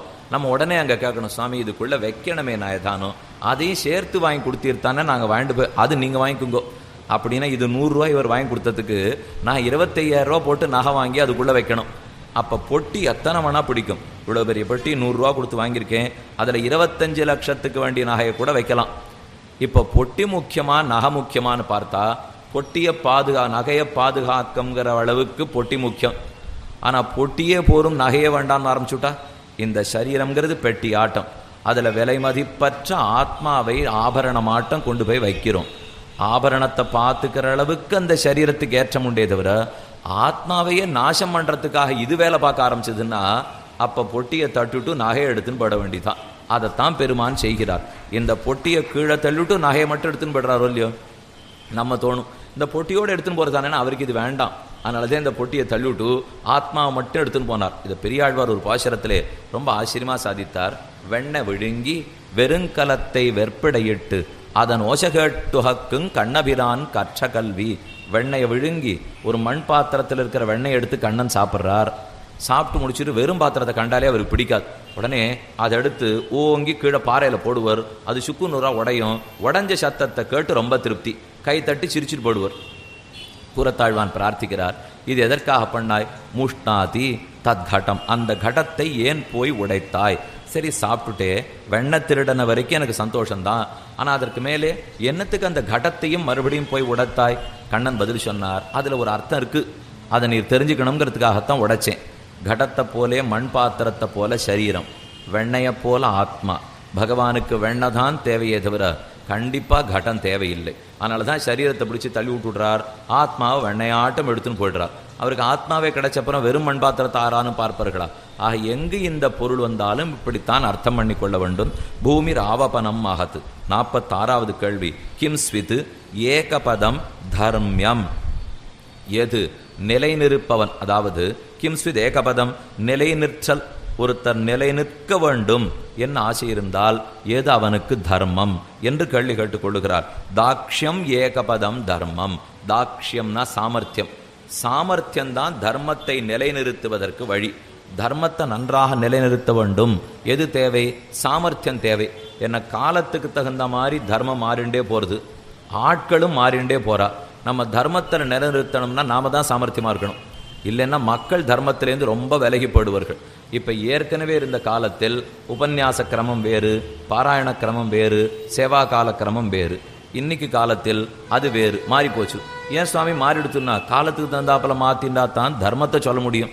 இல்லை அப்போ சொல்கிற மாதிரியே தான் இப்போன்னு வச்சுருந்தோம்னா தர்மம் காணப்படும். அது அதுக்கு தகுந்தா போலே மாற்றிக்கொள்ளுகிறார்களோ இல்லையோ பெரியோர்களே, அதே போலத்தான் இப்போதும் சாமர்த்தியம் தாக்ஷம் இருந்தால்தான் தர்மத்தை நிலைநிறுத்த முடியும். சாமர்த்தியத்தோட வேதம் சொல்றது சத்தியம் ப்ரூயாத் பிரியம் ப்ரூயாத் நப்ரூயாத் சத்தியம் அப்பிரியம். சத்தியத்தை பேசு, சத்தியத்தை பேசுறாதே. பிரியம் ப்ரூயாத் பிரியமானத்தை பேசு, பிரியமில்லாத சத்தியத்தை பேசவே பேசாதேன்னு. அதுக்கு ஒரு சாமர்த்தியம் வேணும் போல் இருக்கு. சத்தியத்தை தான் பேசணும், ஆனால் பிரியமான சத்தியத்தை பேசினார். ஒருத்தர் யோசிச்சு பதில் சொன்னார், அப்படின்னா சத்தியம் பேச முடியாதுன்னு அர்த்தம்னார். ஏனெனில் சத்தியம் எப்பவும் பிரியமாக இருக்க போகிறதில்லை. எப்போ வேதம் பிரியமானதை பேசுன்னு சொல்லிடுத்தோ அசத்தியம் பேசினா தான் நடக்கும். அது அர்த்தம் அல்ல. இப்போ சத்தியம்தான் பேசணும், ஆனால் உலகத்தாருக்கு பிரியமாக இருக்கும்படி எடுத்து சொல்ல வேண்டும். அதற்கு தேவையான சாமர்த்தியம் வேணும் இல்லையோ. இப்போ ராமன் அந்த சாமர்த்தியத்தை சுக்ரீவனிடத்தில் வெகு அழகாக காட்டினார். விபீஷணன் வந்து சரணம்னு சொல்லிட்டார். இவன் அங்கீகாரம் பண்ணக்கூடாதுன்னு நிலையா நிற்கிறான் சுக்ரீவன். ஆனால் ராமனுக்கு தர்மம் சரணாகதனை ரட்சிக்கிறது தான். அப்போ சரணாகத ரக்ஷணங்கிற தர்மத்தை ராமன் காத்தே தீர வேண்டும். ஆனால் சுக்ரீவன் தடுக்கிறார். இப்போ தர்மத்தை நிலைநிறுத்துவதற்கு எது வழி என்று கேட்டுக்கொண்டால் சாமர்த்தியம் வழி. ராமன் எவ்வளவு சாமர்த்தியமாக பதில் சொல்கிறார்னு பார்ப்போம். சுக்ரீவன் ஆக்ஷேபிக்கிறான், இவன் ராஜ்யத்தை பிரார்த்தித்து வந்தான், ஆகையாலே இவன் அங்கீகாரம் பண்ணக்கூடாது. இவன் உங்கள்கிட்ட மோட்சத்தை கேட்டு வந்திருந்தாலோ கைங்கரியத்தை கேட்டு வந்திருந்தாலோ இவனை கோட்டியில் சேர்த்துக்கலாம். ராஜ்யகாங்ஷி விபீஷணா ராஜ்யம் பிரார்த்தயமானஸ்தி புத்திபூர்வம் இஹாகதா. ராஜ்யத்தை பிரார்த்தித்து தானே புத்தியோடு இங்கே வந்திருக்கிறான். ஆகையாலே இவனை அங்கீகாரம் பண்ணக்கூடாது என்று சுக்ரீவன் தடுத்தான். அப்போது ராமன் பதில் சொல்றார், இவர் ராஜ்யத்தை எதிர்பார்த்து வந்தாங்கிறதுக்காகத்தான் நான் இவன் அங்கீகாரம் பண்ண போறேன். ஏன் தெரியுமோ சுக்ரீவா, நீ திரும்ப திரும்ப இவன் ராஜ்யத்தை எதிர்பார்த்து வந்தான் கைவிடணும்னு சொல்லிட்டு இருக்கியோ இல்லையோ. ஒரு நிமிஷம் யோசிச்சுப்பார். இதற்காக இவனை நான் கைவிடணும்னா அதுக்கு முன்னாடி அதே காரணத்துக்காக ஒன்றை நான் கைவிட்டுடணும். நீ மட்டும் எதுக்கு என்கிட்ட வந்தே நினைச்சிட்டு கேப்போ, நீயும் கிஷ்கிந்தா ராஜ்யம் திரும்ப கிடைக்கணுங்கிறதுக்காகத்தான் என்கிட்ட வந்தே. அப்ப இவங்கிட்ட மட்டும் அந்த குற்றத்தை கண்டுபிடிக்கிறே, உன்னை என்னைக்கோ நான் கைவிட்டு இருக்க வேண்டுமே. அப்பதான் வாய் பேசாம இருந்தது சுக்ரீவனுக்கு. அப்ப சரணாகதனை ரட்சிக்கணுங்கிற தர்மத்தை ராமன் நிலைநிறுத்தணும்னா இந்த சாமர்த்தியம் தேவைப்பட்டு சொல்லியோ. அவன் சொன்ன வார்த்தைக்கு இப்படி திருப்பி போட்டா தான் ஓன்னு ஒரு தடவையாவது ஒத்துக்கொள்ளுவர். ஆனாலே தாக்ஷம் பூமிகி, அதாவது கிம்ஸ்வித் ஏகபதம் தர்மம், தர்மம் எப்போது நிலை நிற்கும்? தாக்ஷம் ஏகபதம் தர்மம். தாக்ஷம் சாமர்த்தியம் இருந்தால்தான் தர்மம் எப்போதும் நிலை பெறுகிறது என்று 46வது கேள்வி, 46வது பதில். அடுத்தது 47வது கேள்வி, கிம்ஸ்வித் ஏகபதம் யசஹ. யசஸ் புகழ் எதை பற்றி இருக்கும்? புகழ் எப்போதும் எதை பற்றி இருக்கும்? புகழாளர்களாக எப்போது நாம் இருக்கலாம்? பதில் தானம் ஏகபதம் யசஹ. தானம் பண்ணி கொண்டிருந்தால் புகழ் மங்காமல் இருக்கும். கீழே தானத்தை பற்றி ஒரு கேள்வியும் ஒரு பதிலும் பார்த்துட்டோம். ஏன் இவர்கள் விடாத தானத்தை பற்றி பேசுகிறாள்னா 4 ரொம்ப முக்கியம். சத்தியம், தானம், தபஹா, சௌச்சம். சத்தியம் எப்போதும் மனத்தாலும் வாக்காலும் மெய்யாலும் சத்தியமாகவே இருக்கிறது. தானம் நம்மிடையே இருப்பதை பிறருக்கு கொடுத்தல். நமக்கு பகவான் கொடுத்துருக்காருன்னு சொன்னால் அதை இன்னொருத்தரோட பகிர்ந்து கொள்ளலைன்னா நம்ம கடமையிலிருந்து நாம் தவறினவர்கள் ஆகிறோம். அது எவ்வளவு குறைச்சலாக இருந்தாலும் சரி, அந்த குறைச்சலுக்குள்ள மற்றொருத்தரிடத்துல நாம் பகிர்ந்துக்கணும். இன்னைக்கு ஒரு எண்ணம் நம்முடைய, அதாவது சனாதன தர்மத்தை நாமெல்லாம் தழுவி இருக்கோம் இல்லையோ, நம்முடைய ஒரு எண்ணம் இருக்கு. பெரும் பணக்காரர்களாக இருந்தால்தான் அவர்கள் தான தர்மத்தை பண்ண வேண்டும். சாமானியப்பட்டவர்களாக இருந்தால் அவர்களிடத்திலே வாங்கி கொண்டே இருக்க வேண்டும். இப்படி நாம் நினச்சிட்டு இருக்கோம். ஆனால் வேறு சில மதத்தில் இந்த எண்ணம் கிடையாது. 10 ரூபாய் சம்பாதிச்சா காலனா தானம் பண்ணுவன், 10 லட்ச ரூபா சம்பாதிச்சா 25,000 ரூபா தானம் பண்ணுவன். எதுவாக இருந்தாலும் நமக்கு என்ன இருக்கோ அதிலிருந்து ஒரு துளி மற்ற பேரோடே பகிர்ந்து கொண்டு ஆக வேண்டும். இது எல்லாருமே கடைபிடிக்க வேண்டியது. ஒத்தொத்தரும் தானம் பண்ணினால்தான் யுக தர்மம் நிலை நிற்கும். ஒரு பசுமாடு நின்றுருக்கு, அதை யாரோத்தம் போட்டு அடிக்கிறான். இந்த மாடு 4 கால்லையும் நிற்கிறது. கிருத்தயுகத்தினுடைய தொடக்கத்தில் ஒரு மாடு 4 காலில் நின்றுது. ஒரு யுகம் முடிஞ்சு 2வது யுகம் வந்தது. 4 கால்லையும் ஒரு கால் பகுதி வெட்டுப்பட்டு போச்சு. 3வது யுகம் வந்தது, பாதி காலை காணும். 4வது யுக ஆரம்பத்தில் கால்வாசி காலோட நின்றுது. நாலாயுகம் முடிய போகிறது, காலையே காணும். இது பசுமாட்டினுடைய நிலை. இது பாகவதத்தில் சுகர் தெரிவிக்கிறார். இந்த பசுமாடு வேற ஒன்றும் இல்லை, தர்மம். தர்மம்ங்கிற மாட்டுக்கு 4 கால்கள் உண்டு. சத்தியம், தானம், தபஹா, சௌச்சம். சத்தியம், தானம், தபஸ். தபஸுங்கிறது மை வருந்துதலோ, ஆலோசனம் பண்ணுதலோ, பெருமானை தியானிப்பதோ. கடைசியா சௌச்சம். சௌச்சம்ங்கிறது மனத்தாலும் வாக்காலும் மெய்யாலும் சுத்தமாக இருப்பது. இந்த 4 தான் தர்மத்தினுடைய 4 கால்கள். இந்த 4 காலும் கிருதயுகத்தினுடைய ஆரம்பத்தில் முழுசா இருந்தது. ஒரு யுகம் போச்சு, கால் பங்கு காணும். இன்னொரு யுகம் போச்சு, அரைக்கால காணும். இன்னொரு யுகம் போச்சு, முக்கா கால காணும். இந்த யுகம் வந்தது, 4 கால் பகுதியும் காணும். அதனாலே தானம்ங்கிறது ஜன்மா ஜன்மா குறைந்து கொண்டு போகும். ஒரு யுகத்துக்கும் குறையும். நாம் தான் குறைய விட்டுடாமல் அதை இழுத்து பிடித்து வைக்க வேண்டும். ஈதல் இசைய வாழ்தல். ஈதல் கொடுக்க வேண்டும். கொடுத்து கொண்டே வாழ்ந்தோம் என்னால் அதுவெல்லது ஊதியமில்லது உயிர்க்கு. இந்த உயிருக்கு ஈதலை தவிர வேறு ஊதியம் கிடையாது. பிரத்தியாரோட அதை கொடுத்து கொண்டிருந்தால்தான் நமக்கு நன்மை ஏற்படும். ஆகையாலே 47வது கேள்வியில் கிம்ஸ்வித் ஏகபதம் யசா, புகழுடம்பாளர்களாக இருக்க வேண்டுமென்னால் அதற்கு தானந்தான் வழி. ஏன் கர்ணனை இன்னி வரைக்கும் நாம் புகழ்ந்து பேசுகிறோம்னா அவர் கொடுத்த தானந்தானே வழி. கண்ணனே சாதிக்கிறார், உதாரா சர்வையே வைத்தே ஞானீது ஆத்மைவ மேமதம். என்னிடத்துல யாரெல்லாம் தானம் வாங்கிட்டு இருக்காளோ அவர்கள்லாம் தானம் பண்ண ஆரம்பிச்சுடுறா. ஔதாரியம் படைத்தவர்கள் வள்ளல்கள்னு கண்ணன் தெரிவிக்கிறான். யார் உண்மையா வள்ளல்கள்? பகவத் விஷயத்தை யார் தானம் பண்ணுகிறார்களோ அவர்கள் வள்ளல்கள். ஆண்டாள் ஒரு பாசுரத்தில் தானத்தை பற்றி சொல்றா, ஐயமும் பிச்சையும் ஆந்தனையும் கைகாட்டி உய்யுமாறெண்ணி உகந்து ஏலோர் எம்பாவாய். ஐயம் பிச்சை ரெண்டும் ஒரே அர்த்தம்தான். ஐயமும் பிச்சையும் ஆந்தனையும் கைகாட்டின்னு இருக்கும் இல்லையோ. பகவத் விஷயத்தை தானமாக கொடுத்தால் அது ஒன்று, பாகவத விஷயத்தை தானமாக கொடுத்தால் அது மற்றும் உயர்ந்தது. அதுதான் ஐயமும் பிச்சையும் ஆந்தனையும் கைகாட்டின்னு சொல்லுவார்கள். தானம்னா பொருள் தானம் மட்டுமல்ல, பகவத் விஷய தானம், ஞான தானம். கொடுமினீர் கொடுமின் கொள்மின் என்று நின்னோடு மொக்க வழிபடவருளினாய் போல் மதில் திருவரங்கத்தானே. பெண் கொடுத்து பெண் வாங்குதல்னா இன்னாருக்கு தான் கொடுக்க முடியும், இன்னாரிடத்துல தான் வாங்க முடியுங்கிற வரமுறை உண்டு. ஆனால் ஞானம் கொடுத்து ஞானம் வாங்குதல் என்னால் யாரிடத்திலையும் பெற்றுக்கொள்ளலாம், யாருக்கும் கொடுக்கலாம் இல்லையோ. ஒரு தர்மவியாதன் அவர் கடை வச்சிருந்தது மாம்சம் வெட்டி வியாபாரம் பண்ற கடை. ஆனால் அந்த தர்மவியாதனிடத்துல எத்தனை ரிஷிகள் போய் தர்ம சந்தேகம் கேட்டுப்பாளாம் தெரியுமோ. அப்போ அவனிடத்துல கூட கொடுக்கலாம் வாங்கலாம். பெண் கொடுத்து பெண் வாங்குவது முடியாது, பொருள் கொடுத்து பொருள் வாங்குவது முடியாது. ஞானம் கொடுத்து ஞானத்தை வாங்கலாம். ஆக தானம்னா பொருள் தானம் முக்கியமான தானம், ஞானத்தை கொடுத்து வாங்க வேண்டியது இன்னும் முக்கியமான தானம். கிம்ஸ்வித் ஏகபதம் யசா, தானம் ஏகபதம் யசா. தானம்தான் மிகச்சிறந்தது. தானம் கொடுக்கும்போது இந்த வலது கை கொடுக்கிறது இடது கைக்கு தெரியக்கூடாதுங்கிறாள் இல்லையோ. தானத்தை பற்றி 3 முக்கியமான இடத்தில் ஆச்சாரியர்கள் தெரிவிக்கிறார்கள். ஒன்று மடி தடவாத சோறு, மற்றொன்று சுருள் நாராத பூ. அதாவது விதுராழ்வானுடைய குடிசைக்கு கண்ணன் போனார். விதுரன் அவருக்கு சோறு இட்டார். சோறுனா வாழைப்பழத்தை எடுத்தார், உரிச்சு ஜாகிரதையாக பழமாக கீழே போட்டார். தோலாக எடுத்து கண்ணன்கிட்ட கொடுத்தார். கண்ணன் வாங்கி வாங்கி ஒரு தோலாக சாப்பிட்றார். இன்னைக்கா இருந்தால் பிள்ளை உடனே சொல்லிடும், அவருக்கு வாழைப்பழ தோலில் தான் சத்து இருக்குன்னு யாரோ அன்றைக்கே சொல்லியிருக்கா போல் இருக்கு. இந்த விதுரன் மற்றதெல்லாம் வெறும் கதை. அவருக்காரோ இந்த நாள் வைத்தியரை பார்த்துருக்கார், அவர் எழுதி கொடுத்துருக்கார், அதனால கண்ணன் தோலை சாப்பிட்டார் போல் இருக்கட்டும். என்ன இப்போ இந்த வைத்தியருக்கு அவர் தான் சொல்லி கொடுத்தாரே தவிர இவராக வந்து நமக்கு சொல்ல போகிறாரா? அதனாலே கண்ணன் அதை சாப்பிட்டுட்டே இருந்தார். அப்போது விதுரன் எல்லாவற்றையும் கொடுத்துட்டு இப்போ தெரிச்சுக்கிறார், நாம் தப்பு பண்ணிட்டோம், பழத்தை கொடுக்கறத விட்டுட்டு இந்த மாதிரி தோலை கொடுத்துட்டோமே. இப்போ புதுசாக பழம் எடுத்தார், தோலை கீழே போட்டார், பழத்தை நன்னா அலம்பினார், பழமாக எடுத்து கண்ணங்கிட்ட கொடுத்தார். போரும் பசி ஆறெடுத்துன்னுட்டார் கண்ணன்.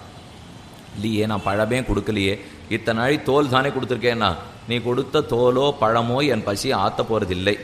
ஆனால் இந்த நீ கொடுத்ததுக்காக ஒரு பிரத்யுபகாரம் எதிர்பார்க்காமல் நான் வந்துட்டேன்னு பதட்டப்பட்டு அழுது கொண்டு கொடுத்தாய் பார், அந்த பக்தி தான் என் பசி ஆற்றப் போகிறதே தவிர நீ கொடுக்கும் பழமும் அல்ல தோலும் அல்ல என்ன கண்ணன் விதுரனுக்கு தெரிவிக்கிறான். இது மடி தடவாத சோறு. அப்படின்னா என்ன அர்த்தம் தெரியுமோ? நம்ம வீட்டுக்கு ஒருத்தர் வந்தார், அவருக்கு உட்காத்து வச்சு தான தர்மங்கள்லாம் பண்ணோம், சோறு போட்டு முடித்தோம், பேட்டு வரேன்னு சொல்லிட்டு எழுந்து போகிறார். எழுந்திருக்கிறச்சே தயங்கி நாம் நின்னோம். அவர் இவர் என்னமோ தயங்குறாரேன்னு அவரும் ஒரு நிமிஷம் நின்னார். அவர் இடுப்பை இப்படி தடவி பார்த்து எனக்கு ஏதானு கொழுந்திருக்கியான்னு கேட்டேன். இதுக்கு தான் மடி தடவிய சோறுன்னு பேர். இதில் சோறு போடாமலே இருந்திருக்கலாம். இவரை கொண்டு சோறு போட்டுட்டு கிளம்பி போகிறச்சே எனக்காக என்ன கொண்டேன்னு கேட்டா ஒருத்தர் வேடிக்கையாக சொன்னார், நம்ம வீட்டுக்கு வரச்சே யாரோ நம்ம வீட்டுக்கு வரா, நாம் ஒருத்தர்கிட்ட போகணும். என்ன வழக்கம் வச்சுக்கலாம், நாம் போகிறச்சே வாங்கிட்டு போவோம், யாரான்னு வரச்சே எனக்கு வாங்கிட்டு வரட்டும், இப்படின்னு இருந்தால் கூட நியாயம். ஆனால் ஒருத்தர் வச்சுருந்தார், என் வீட்டுக்கு வரச்சே என்ன வாங்கிட்டு வரே, நான் உன் வீட்டுக்கு வரச்சே என்ன தரே அப்படின்னு விட்டு, அப்போ ரெண்டுமே நான் தானே வாங்கிக்கணும். நம்ம வாங்கிட்டு போகிறதுங்கிறதே கிடையாது. நீங்கள் எங்கள் வீட்டுக்கு வந்தால் வாங்கிட்டு வாங்கோ, நான் உங்கள் வீட்டுக்கு வந்தால் நீங்கள் கொடுங்கோ, அப்படின்னா தானத்துக்கு இடமே இல்லைன்னு அர்த்தம். இப்படி இல்லாமல் மடித்தடவாத சோராய் கொடுத்ததற்கு பிரத்யுபகாரம் கேட்காமல் இருக்க வேண்டும். சுருள் நாராத பூ. கண்ணன் மதுரை பட்டணத்தில் மாலாக்காரருடைய குடிசைக்கு போனார். பிரசாத பரமௌநாதௌ மம கேகமுபாகதௌ தன்யோகம் அர்ச்சயிஷ்யாமி இத்தியாக மால்யோபஜீவனா. அந்த மாலாக்காரருக்கு ஒன்றும் புரியல, பதறி போட்டார். பெரிய பெரிய நாட்டை விட்டு இந்த உலகத்துக்கு நீ வந்ததே ஆச்சரியம், இந்த மதுரைக்கு வந்தது இன்னும் ஆச்சரியம், அதுலேயும் பெரிய வீதியை விட்டுட்டு சின்ன சந்து தேர்ந்தெடுத்தது ஆச்சரியம், அந்த தெருவில் இருக்கிற பெருமாளிகையை விட்டுட்டு என்னுடைய குடிசைக்கு வந்தியே என்ன ஆச்சரியம் என்ன கண்ணனுடைய திருவடிகளில் விழுந்து தான் சேர்த்து வச்சிருந்த 2 புஷ்பம் அதை கொடுத்தவன் ஆராதித்தான். கண்ணனுக்கு பகு ஆனந்தம். பிரசாத பரமௌநாதௌ மம கேகமுபாகதௌ. பிரசாத பரமனாய் நாதனாகவும் இருக்கிறார், நம் குடிசையை தேடும் வருகிறார். அந்த 2 புஷ்பங்களை சமர்ப்பித்ததுக்கு நிகராக லக்ஷருவா புஷ்பத்தை கூட பெருமான் கொள்ளுவதில்லை. இதற்கு தான் சுருள் நாராத பூன்னு சொல்லுவார்கள். அதே போல சந்தனம், திருவக்கராங்கிற கூனி சந்தனம் கொடுத்தாள். முதல்ல ஏதோ தாழ்ந்த சந்தனத்தை எடுத்து கொடுத்தா. கண்ணன் அதை வாங்கிக்க மாட்டேன்னு விட்டார். என்னுடைய திருமேனியை ஏற இறங்க ஒரு தரம் பார், இந்த திருமேனிக்கு தகுந்த சந்தனத்தை கொடுனா கண்ணன்.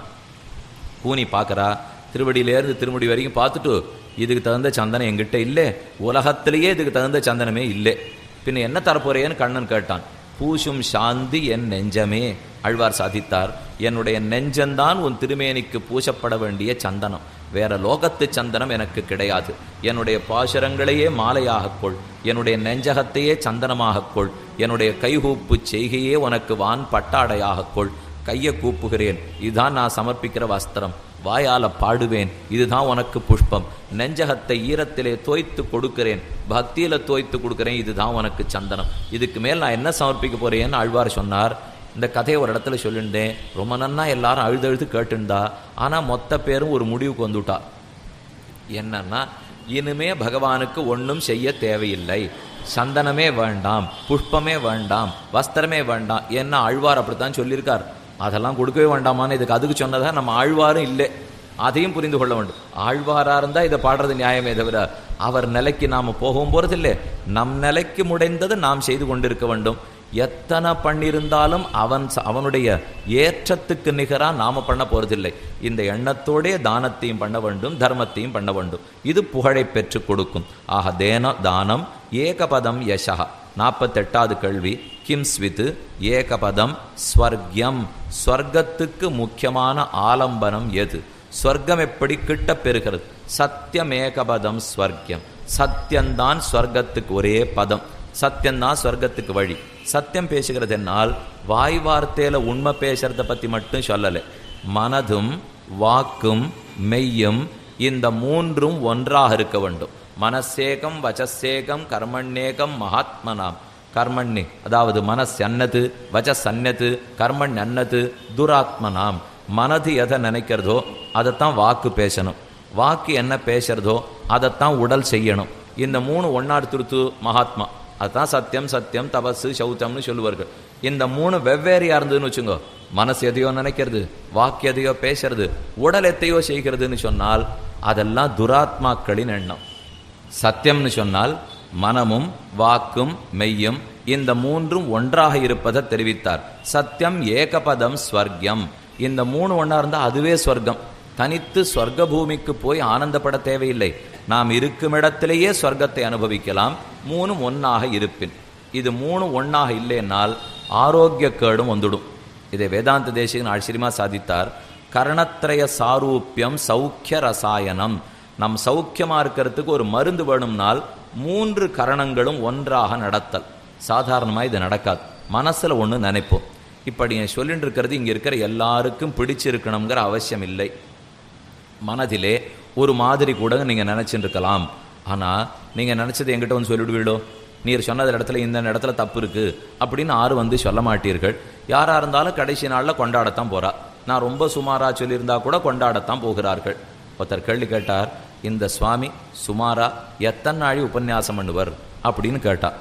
அவர் பதில் சொன்னார், எத்தனை நாழி உபன்யாசம் பண்ணாலும் சுமாராத்தான் பண்ணுவர் அப்படின்னு பதில் வந்தது. ஆனால் இவர் சுமாரா பண்ணுறது முக்கியம் இல்லை, இது மனசில் நீங்கள் ஒன்று நினச்சிக்கலாம், ஆனால் வாய் வார்த்தை பேச முடியலையோ இல்லையோ. அப்படியே வாயில் பேசிட்டாலும் அதை மனத்தில் கையால் செய்யணுங்கிற அவசியமும் கிடையாது. எப்படின்னா, இப்போ மனசில் தோன்றது நன்னா இல்லைன்னுட்டு உடனே பக்கத்தில் இருக்கிறவங்க எனக்கு இது பிடிக்கல, இவர் என்னமோ பேசின்னு இருக்கார், அது எப்படி நடவடிக்கைக்கு வரும்? உடம்பால் எழுந்து போடுறோம் இல்லையோ. அப்போ மனசில் நன்னா இல்லைன்னு நினைக்கிறோம், வாயால் நன்னா இல்லைன்னு சொல்கிறோம், உடம்பால் நகர்ந்து போடுறோம். இந்த 3 சேர்த்து நீங்கள் இப்போ பண்ணிவிட்டீங்கனால் அப்போன்னா 3 ஒன்றா இருக்குதுன்னு அர்த்தம்.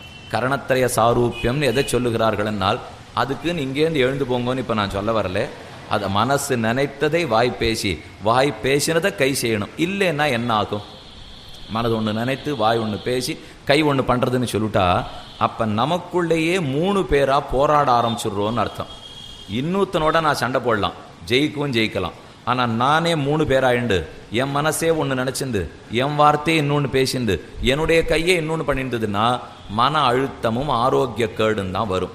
இந்த 3 நமக்குள்ள ஒன்றா இருக்கிறதுக்கு பழகினுட்டோம்னால் கொஞ்சம் கடினமாக தான் இருக்கும், ஆரம்பிக்கும் போது சிரமமாகத்தான் இருக்கும். இதிலேருந்து என்ன நாம் தெரிந்து கொள்ளலாம்னா, இந்த 3 ஒன்றாக்கிட்டோம் ஆனந்தமாக வாழலாம். எப்படி ஆக்கிறது? மனசில் நினைக்கிறதெல்லாம் சொல்ல முடியறதா? சொல்கிறது எல்லாத்தையும் செய்ய முடியறதா? இது ஒன்றும் நடக்கிறதா தெரியலையேன்னு தோணும். இதுக்கு ரொம்ப சுலபமான ஒரு வழி இருக்குது. என்னன்னு யோசிச்சு பாருங்க. எதை கண்டிப்பாக நம்மளால் உடம்பால் செய்ய முடியுமோ அதை மட்டும் பேசுங்கோ. இதை மனசுலேருந்து வராதிங்கோ. ஏன்னா மனசு கண்டதை நினச்சிரும், நினச்சது எல்லாத்தையும் பேச முடியாது, பேசினதெல்லாம் பண்ணிட்டு இருக்க முடியாது. அப்போ ஒரே வழி, எதெல்லாம் நம்மால் செய்ய முடியுமோ அதை மட்டும் பேசணும். எது பேச முடியறதோ அதை மட்டும் நினைக்கிறதுங்கிற முடிவுக்கு வந்துடணும். நினச்சதெல்லாம் பேசணும்னு வச்சுக்காதீங்க, எதை பேச முடியுமோ அதை மட்டும் நினைக்கிறதுன்னு வச்சுக்கணும். பேசினது எல்லாத்தையும் செய்யணும்னு வச்சுக்க வேண்டாம், எதை செய்ய முடியுமோ அதை மட்டும் பேசணும்னு வச்சுக்கணும். ஆக மொத்தத்தில் ரொம்ப குறைச்சலாக நம்மளால் முடிஞ்சது செய்கை. அந்த செய்கை அளவுக்கு வாயை குறைச்சிக்கணும், அந்த வாயளவுக்கு மனசை குறைச்சுடணும். அப்போ மனசில் நிறைய இடம் வந்து போயிடுமே. என்ன நாங்கள் செய்ய போகிறது ரொம்ப குறைச்சல், அதை மட்டும்தான் பேசணும்னு ஊட்டீர், அதை மட்டும்தான் நினைக்கணும்னு ஊட்டீர். அப்போ மனசு நினைக்கிறதுக்கே ஒன்றுமே இருக்காதுன்னா அந்த நிலை வந்தால் தான் அது பகவானை நினைக்கும். அது ஏன் அவரை நினைக்காம கண்டதை நினைச்சுட்டு இருக்குன்னா, என்னவனா நினைக்கலாம்னு அதுக்கு அத்தாட்சி கொடுத்துருக்கோம் இல்லையோ. எதை பேச முடியாதோ எதை செய்ய முடியாதோ தேவையில்லாமல் அத்தனையும் அது நினைச்சுட்டு இருக்கு. இப்போ அந்த நினைவை குறைச்சி விட்டுட்டோம்னா மனசில் இடவெளி அதிகமாக போடும். அந்த அதிகமான இடத்திலே பெருமான் வந்து அமருகிறான். அவர் அந்த நினைவுக்கு வந்துட்டார்னா தன்னோட ஒத்ததல்லாத எல்லாத்தையும் வெளியில் தள்ளிவிடுவார். சில இடம்லாம் இருக்குது, நம்முடைய வீட்டை வேற யாரானு வந்து ஆக்கிரமிச்சு விட்டாள்னா அதுக்குன்னு சில பேர் இருக்கா. அவளை போய் நாம் பிடிச்சி 2 காசு கொடுத்தோன்னா கண்டிப்பாக வெளியில் சொல்லி விட்ருவா. அவர்கள் எல்லாரும் பகவானுடைய கட்சி.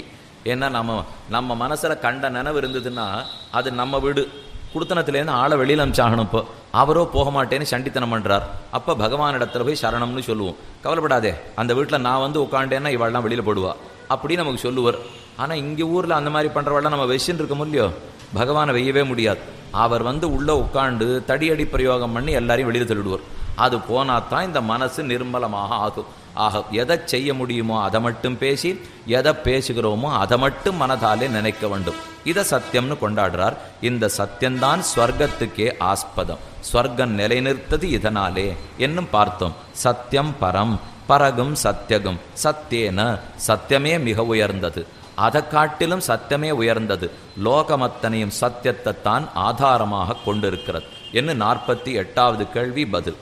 49வது கேள்வி, கிம் ஸ்வித் ஏகபதம் சுகம், சுகமாக இருப்பதற்கு ஒரே வழியாது. பதில் சொன்னார், சீலமேகபதம் சுகம், நல்லொழுக்கம், நன்னடத்தை, நல்ல நடத்தை, நல்ல ஒழுக்கம் இருக்குன்னு சுகத்துக்கு அதான் ஒரே வழி. ஒழுக்கத்தோடே வாழ்ந்தால் சுகமாக வாழலாம், ஒழுக்கம் கெட்டு வாழ்ந்தால் துக்கப்பட்டுத்தான் வாழ்வோம். நல்லொழுக்கம்ங்கிறது சாஸ்திரம் எதை செய்யன்னு சொல்லித்தோ அதை செய்யறது நல்லொழுக்கம். சாஸ்திரம் எதை செய்யாதுன்னு சொல்லித்தோ அதை செய்யாமல் இருக்கிறது நல்லொழுக்கம். சாசனாத்து சாஸ்திரம், வேதங்கள் எல்லாம் என்னதை செய் என்னதை செய்யாதே அப்படின்னு நம்மை விதிக்கும். இப்படி வச்சுப்போமே, நம்ம தீர்த்தமாடிட்டு தான் சாப்பிட வேண்டும், ஸ்நாத்வா புஞ்சீத, இது வேதம் நம்மளை சொல்கிறது. ஒரு சாதாரண ஒழுக்கத்தை கடைப்பிடிக்கிறோமான்னு முதல்ல பார்ப்போம். ஸ்நாத்வா புஞ்சீத, குளிச்சுட்டு சாப்பிடு. இது ரொம்ப நாளாக தமிழ்லையும் எழுதி வச்சிருக்கா. கந்தை ஆனாலும் கசக்கி கட்டு கூழானாலும் குளித்து குடி.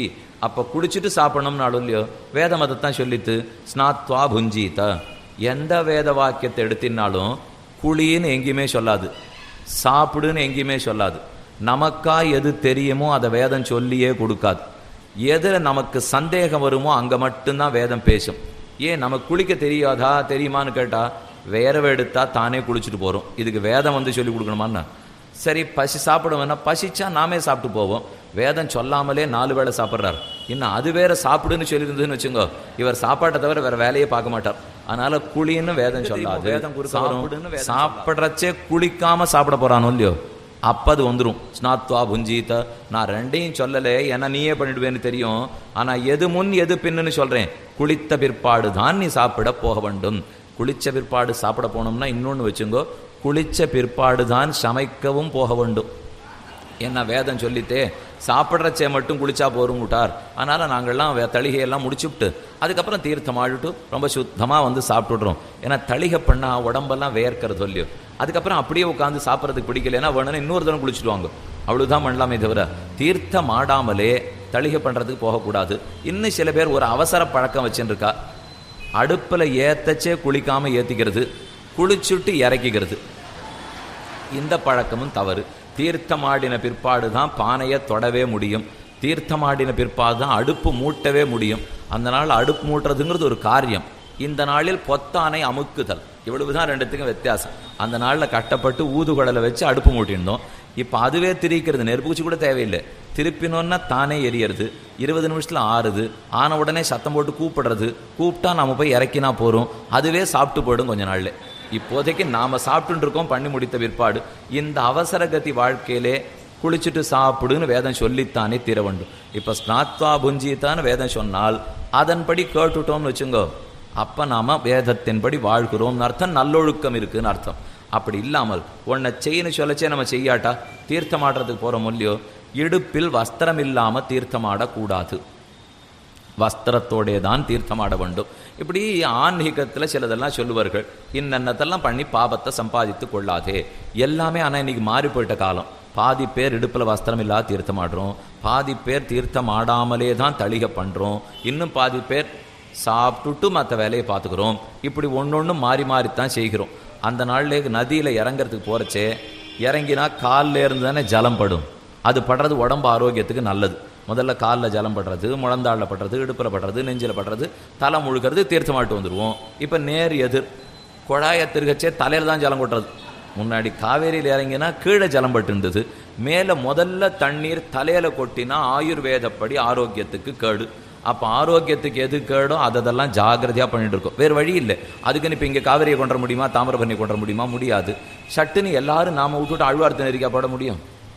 அதுவும் பண்ண முடியாது. இருக்கிற இடத்துல இருந்தான பின் என்ன பண்ணலாம்னால், கடைசி பட்சம் முதல்ல காலை நினச்சிக்கணும், அப்புறம் தொடைய நினச்சிக்கணும், அப்புறம் நெஞ்சை நினச்சிக்கணும். எதுக்குன்னு எது சொல்லப்பட்டிருக்கோ நமக்கு இருக்கிற வசதிக்குள்ள அதை எப்படி பின்பற்றலாம்ங்கிறதான் நம்ம யோசிக்கணும். சில பேர் சொல்வார்கள் பண்ணால் முழுக்க பண்ணணும், இல்லைன்னா எதையுமே பண்ண வேண்டான்னுட்டு. அது தப்பான கட்சி. நாம் இருக்கிற இடத்துக்குள்ள எவ்வளவு செய்ய முடியுமோ அதை செய்தால் சாஸ்திரத்தை படைத்த எம்பெருமானுக்கு ஒரு திருப்தி ஏற்படும் இல்லையோ. நாம் சொன்னதுக்கு கடைசி பிள்ளை என் முயற்சியாவது பண்ணினான். நான் அவனுக்கு ரொம்ப வசதி கொடுக்கல, இருந்தாலும் இருக்கிற வசதிக்குள்ள நான் சொன்ன சாஸ்திரத்தை கடைப்பிடிக்கணும்னு பார்த்தானோ இல்லையோ போரும். சாஸ்திரம்ங்கிறது என்னது? பெருமானுடைய திருவுள்ளம் தான் சாஸ்திரம். அது என்ன தனி புஸ்தகமா? புஸ்தகத்தில் வேணால் நம்ம அச்சு போட்டு வச்சுக்கலாமே தவிர அச்சு முக்கியம் அல்ல. அவன் திருவுள்ளமேதோ அது சாஸ்திரம். இதை எம்பெருமானே தெரிவிக்கிறான். ஸ்ருதி ஸ்மிருதிர் மமை வாக்ஞா. ஸ்ருதியும் ஸ்மிருதியும் என்னுடைய ஆணை. யார் ஆணையை மீறி நடக்கிறீளோ ஆக்ஞாச்சேதி மம துரோகி, அவன் எனக்கு துரோகி. என் பக்தன் அவன் வைஷ்ணவனே அல்ல. ஆக வேதம் என்ன சொல்லும்? இன்னதை செய், இன்னதை செய்யாதேன்னுட்டு அதன்படி நாம் நடக்க வேண்டும். இன்னதை சாப்பிடாதேன்னு சொல்லும். களஞ்சன்ன பக்ஷயேத், வெங்காயம் சாப்பிடாதே, உள்ளிப்பூண்டு சாப்பிடாதே, ஸ்பஷ்டமாக சொல்கிறது வேதம். சாப்பிடாதேன்னா ஒத்துணுறதுக்கு முடியுமா? அது என்னதான் இருந்தாலும் அதை விட்டுட்டா என்னமோ இழந்துட்டோம், ஏதோ பகவானையே விட்டுட்டா போல ரொம்ப மனசு வருத்தப்படுறது. ஒன்றும் ஆகாது. சில பதார்த்தம்லாம் வாய்க்குள்ளே போடச்சே ரொம்ப மெதுவாக உள்ளே போகும். பார்க்குறச்சேவே இந்த சகப்பு தொண்டையில் இறங்கிறது கூட தெரியும். அவ்வளவு நன்னா இருக்கே, என்னால் இதை நன்னா சாப்பிட முடியறதே.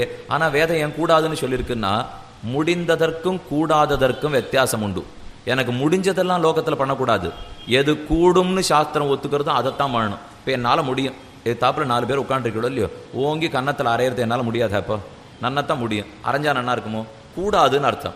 எதெல்லாம் பண்ண முடியும்னு பார்க்காதீங்க, எதெல்லாம் செய்யக்கூடும் செய்யக்கூடாதுன்னு பார்க்க வேண்டும். இயன்றதெல்லாவற்றையும் லோகத்தில் பண்ணிட்டு இருக்க முடியாது. சரின்னு சாஸ்திரம் ஒத்துன்றதை தானே பண்ண வேண்டும். நாப்சு மூத்திரபுரீஷம் குறியாத் சாஸ்திரம் ஓதுறது. என்னைக்கும் தண்ணீரில் மலஜலங்களை பெருக்க கூடாது, இது சாஸ்திர வாக்கியம். இந்த தப்பை பல பேர் பண்ணிட்டு இருப்போம். இந்த அடிப்படை சாஸ்திரத்தில் நம்ம தெரிஞ்சுக்கிறதே இல்லை. ஆனால் இன்னும் ஒன்று மட்டும் பார்த்துங்கோ, சாஸ்திரம் ஒன்றை சொல்றதுனால் அதை பண்ணுறது கொஞ்சம் கடினமாகத்தான் இருக்கும். வசதியாக இருக்கிறத மட்டும் வேதம் சொல்லவே சொல்லாது.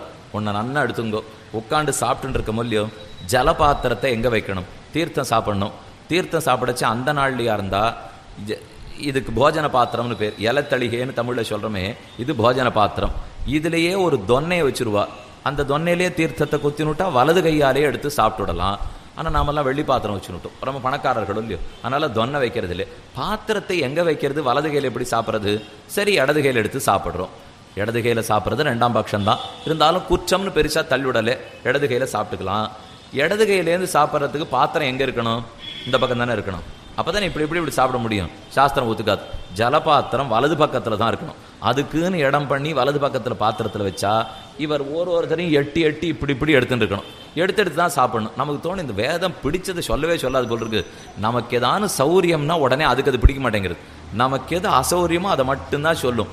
இதிலேருந்து நாம் தெரிஞ்சுக்க வேண்டியது, பகவான் ஏதோ ஒரு விதத்தில் பரீட்சிக்கிறார்.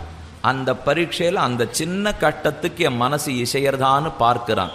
இதுக்கு கூட நான் சொன்னதுக்கு இவனுக்கு அவகாசம் இல்லைன்னா இவன் எங்கே மோட்சத்துக்கு வரப்போகிறான்?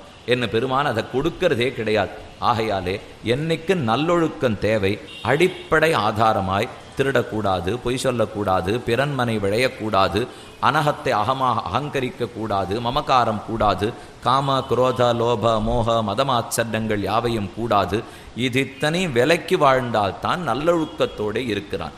மற்றொரு அர்த்தம், சீலம்னு பார்த்தா மிக உயர்ந்தவன் தாழ்ந்தவனோடே உயர்வு தாழ்வு பார்க்காமல், பிரிவினை பார்க்காமல் அவன் தோளோட தோள் கை போட்டுக்கிறான் இல்லையோ, இந்த குணத்துக்கு சீலம்னு பேர். சீலம்னு சொன்னால் ராமனுக்கு சௌசீல்யமுடையவன்னு சொல்லுவார்கள். மகதா மந்தை சக நீரந்திரேண சம்ஸ்லேஷ ஸ்வபாவத்வம் சௌசீல்யம். மிக பெரியவன் தாழ்ந்தவனோடே 2 கலந்தானே. கங்கா கூலத்தில் குஹப்பெருமானோடும், பம்பா தீரத்திலே சுக்ரீவனோடும், கடற்கரையிலே விபீஷணாழ்வானோடும், இந்த 3 பேரோடும் ராமன் தோழமை கொண்டார். தாழ்ந்தவர்கள்னு பார்த்தானா, நின்னொடும் ஐவரானோம், பின்பு குன்று சூழ்வான் மகனொடும் அறுவரானோம், அகனமர் காதல் ஐய நின்னொடும் எழுவரானோம். என்ன இந்த 3 பேரையும் தனக்கு தம்பியா ராமன் ஏத்துண்டானே, இந்த குணத்துக்கு சௌசீல்யம்னு பேர். ஆக சுசீலன் சீலக்கயேஷ தவஹந்த தயேக சிந்தோ க்ஷுத்ரே பிருதக் ஜனபதே ஜகதண்ட மத்தியே க்ஷோதீய சோபிகி ஜனஸ்ய கிருதே கிருதித்வம் அத்ராவதீர்யனனு லோச்சன கோச்சரோ பூ. நீ மேலிருந்து இந்த லோகத்துக்கு இறங்கினதே சீலகுணம். சீலக்கயேஷன்னு கூறத்தாழ்வான் பிரார்த்தித்தார். அதனாலே சீலம் மிக்கது. அதைத்தான் இங்கே தெரிவித்தார். கிம்ஸ்வித் ஏகபதம் சுகம். சுகமா இருக்கிறதுக்கு எது வழி? சீலம்தான் வழி. நல்லொழுக்கம், நன்னடத்தை, பெரியவன் தாழ்ந்தவன்கிற வித்தியாசம் பார்க்காமல் 2 கலத்தல். அது 49வது கேள்வி. 50வது கேள்வி, இந்த ஆத்மா இருக்காரே எது அவருக்கு உண்டானது? அதாவது கேச்சித் ஆத்மா மனுஷ்யஸ்ய, மனிதனுக்கு ஆத்மா எது? மனிதனுக்கு ஆத்மா எதுன்னு ஆத்மா தான் ஆத்மா. இது என்ன மனிதனுக்கு ஆத்மா எதுன்னு வேற கேட்பார்களா? கேண்டு பதில் சொல்றார், புத்திர ஆத்மா மனுஷ்யஸ்ய, மனுஷனுக்கு புத்திரன்தான் ஆத்மா. ஏன் புத்திரன் ஆத்மான்னு சொல்லுகிறார்னால், தகப்பனாருடைய விருப்பப்படி நடக்க வேணும், அதான் ஆத்மா. ஆப்னோதி இது ஆத்மா. தான் ஆசைப்பட்டதை அடையிறது சொல்லியும். இப்போ தகப்பனார் ஏதோ ஒரு விதத்தில் ஆசைப்படுறார், அதுக்கு தகுந்தா போலே புத்திரன் நடந்து கொள்ள வேண்டும். கீழே ஒரு நாள் இதை பற்றி நாம் பார்த்துருக்கோம். புத்திரன் தான் ஆத்மாவை புத்திரநாமாசி, ஆத்மா தானே தான் புத்திரனாக பிறக்கிறான். தன்னுடைய சந்ததி வாழணும்னும் தன்னுடைய நல்லொழுக்கத்தை அவன் தெரிஞ்சுக்கணும்னும் இவன் கற்றிருக்கிற வித்தையை அவன் கற்றுக்கொள்ள வேணும் என்னும் தகப்பன் எப்போதும் ஆசைப்படுகிறார். அவர் ஆசைக்கு மீறாமல் நடக்க வேண்டும். ஜீவத்தோ வாக்கிய கரணாத்து, தான் வாழ்கிற காலத்தில் தகப்பனார் என்ன சொன்னாரோ அதன்படி ஒழுகி நடக்க வேண்டும். அவர் தான் புத்திரன். இப்போ தசரதன் எடுத்துப்போமே, 2 கதை சொல்கிறேன். இந்த 2 கதையிலிருந்தும் தசரதன் விரும்பிய பிள்ளை யாருன்னு பார்ப்போம். ஏன் ஆத்மான்னு பிள்ளைய சொல்றாருன்னா விருப்பப்படி நடக்கிறது. ஆத்மாவின் விருப்பப்படி பிள்ளை நடக்க போறார், அதனால பிள்ளையத்தான் ஆத்மான்னு சொல்லிவிட்டார். ராமன பிள்ளைன்னு சொல்லலாமா அல்லது லக்ஷ்மணன பிள்ளைன்னு சொல்லலாமா? ஏன் பரதனை விடுவானே, சேர்த்துப்போம். ராமன பிள்ளைன்னு சொல்லலாமா, பரதனை சொல்லலாமா? இப்போ ஆத்மான்னு தசரதனுக்கு பிள்ளை தான் ஆத்மான்னு விட்டா எந்த பிள்ளை ஆத்மான்னு சொல்லலாம்? ராமனை மூத்தவன்னு சொல்லி உயர்ந்தவன் இல்லாமா, பரதனை சொல்லலாமா, லக்ஷ்மணனை சொல்லலாமா? அதுக்கு முன்னாடி ஒரே ஒரு வார்த்தை கண்ணனை பற்றி சொல்லிட்டு அப்புறம் 3 பேர் ராமனை பற்றி பார்ப்போம். ஒருத்தி மகனாய் பிறந்து ஓரிரவில் ஒருத்தி மகனாய் ஒளித்து வளர தரிக்கிலானாகி தான் தீங்கு நினைந்த கருத்தை பிழப்பித்து கஞ்சன் வயிற்றில் நெருப்பென்ன நின்ன நெடுமாலேன்னு ஆண்டாளுடைய திருப்பாவில் 25வது பாசம். ஒருத்தி மகனாய் பிறந்தான், அதாவது தேவகி பெற்றெடுத்த மகனாக பிறந்தான். ஒருத்தி மகனாய் ஒளித்து வளர நந்தகோபாலன் யசோத வளர்த்தார்கள், யசோத மகனாய் ஒளித்து வளர்ந்தான். வேண்டி தேவரக்க வந்து பிறந்ததும் வீங்கிருள்வாய் பூண்டான் அன்னபுலம்ப போய் அங்கோர் ஆய்க்குலம் புக்கதும் காண்டலின் வளர்ந்து கஞ்சனை துஞ்ச வஞ்சம் செய்ததும் ஈண்டு நான் அலட்சப் பெத்தேன் ஆழ்வார் சாதித்தார். ஆக ஓரிடத்தில் பிறந்து மற்றொரு இடத்துல வளர்றதுக்கு போனார் இல்லையோ. ஆண்டாள் என்னமோ வேடிக்கையா 2 இடத்துலையுமே மகன்னு சொல்லியிருக்கிறாள். ஒருத்தி மகனாய் பிறந்து ஒருவர் ஒருத்தி மகனாய் ஒளித்து வளர, இங்கேயும் மகன் அங்கேயும் மகன். இது ஒரு ஆச்சாரியனுக்கு சந்தேகம் வந்துடுத்து. அவருக்கு எப்பொழுதுமே ராமனைத்தான் பிடிக்கும், அவருக்கு ரொம்ப கண்ணனை பிடிக்காது. அதனால் அவர் இந்த மாதிரி அர்த்தம் சொல்ல ஆரம்பித்தார். அது எப்படி கண்ணனை மகன்னு சொல்லலாம்? மகன்னாலே தந்தை சொல்மிக்க மந்திரமில்லே நடக்கிறவா தானே மகன், தாப்பனார் சொல்படி நடக்கிறது தானே. அது எங்கள் ராமன் தானே நடந்தார். 25 வயசு ராமனுக்கு திடீர்னு காட்டுக்கு போகணுட்டா உடனே போனார் இல்லையோ. தந்தை சொன்னாருங்கிறதுக்கு காட்டுக்கு போன ராமன் மகனா, ஒன்றுமே இல்லை மறைஞ்சி வாழ்ந்துட்டு இருக்கிற கண்ணன் மகனா? யார் மகன் என்று கேட்டுக்கொண்டு ஆச்சரியமா அதுக்கு ஆச்சாரியன் சமாதானம் தெரிவித்தார். ராமன மகன்னு சொல்லக்கூடாது, கண்ணனைத்தான் மகன்னு சொல்லணும். ஏனெனில் தந்தை சொல்மிக்கபடி நடந்தா தானே மகன். ராமன் அப்படின்னு எத்தனை வயசுக்கு நடந்தார்? 25 வயசு ராமனுக்கு ஆயிடுத்து. 12 வயசுக்கு திருக்கல்யாணம் ஆச்சு.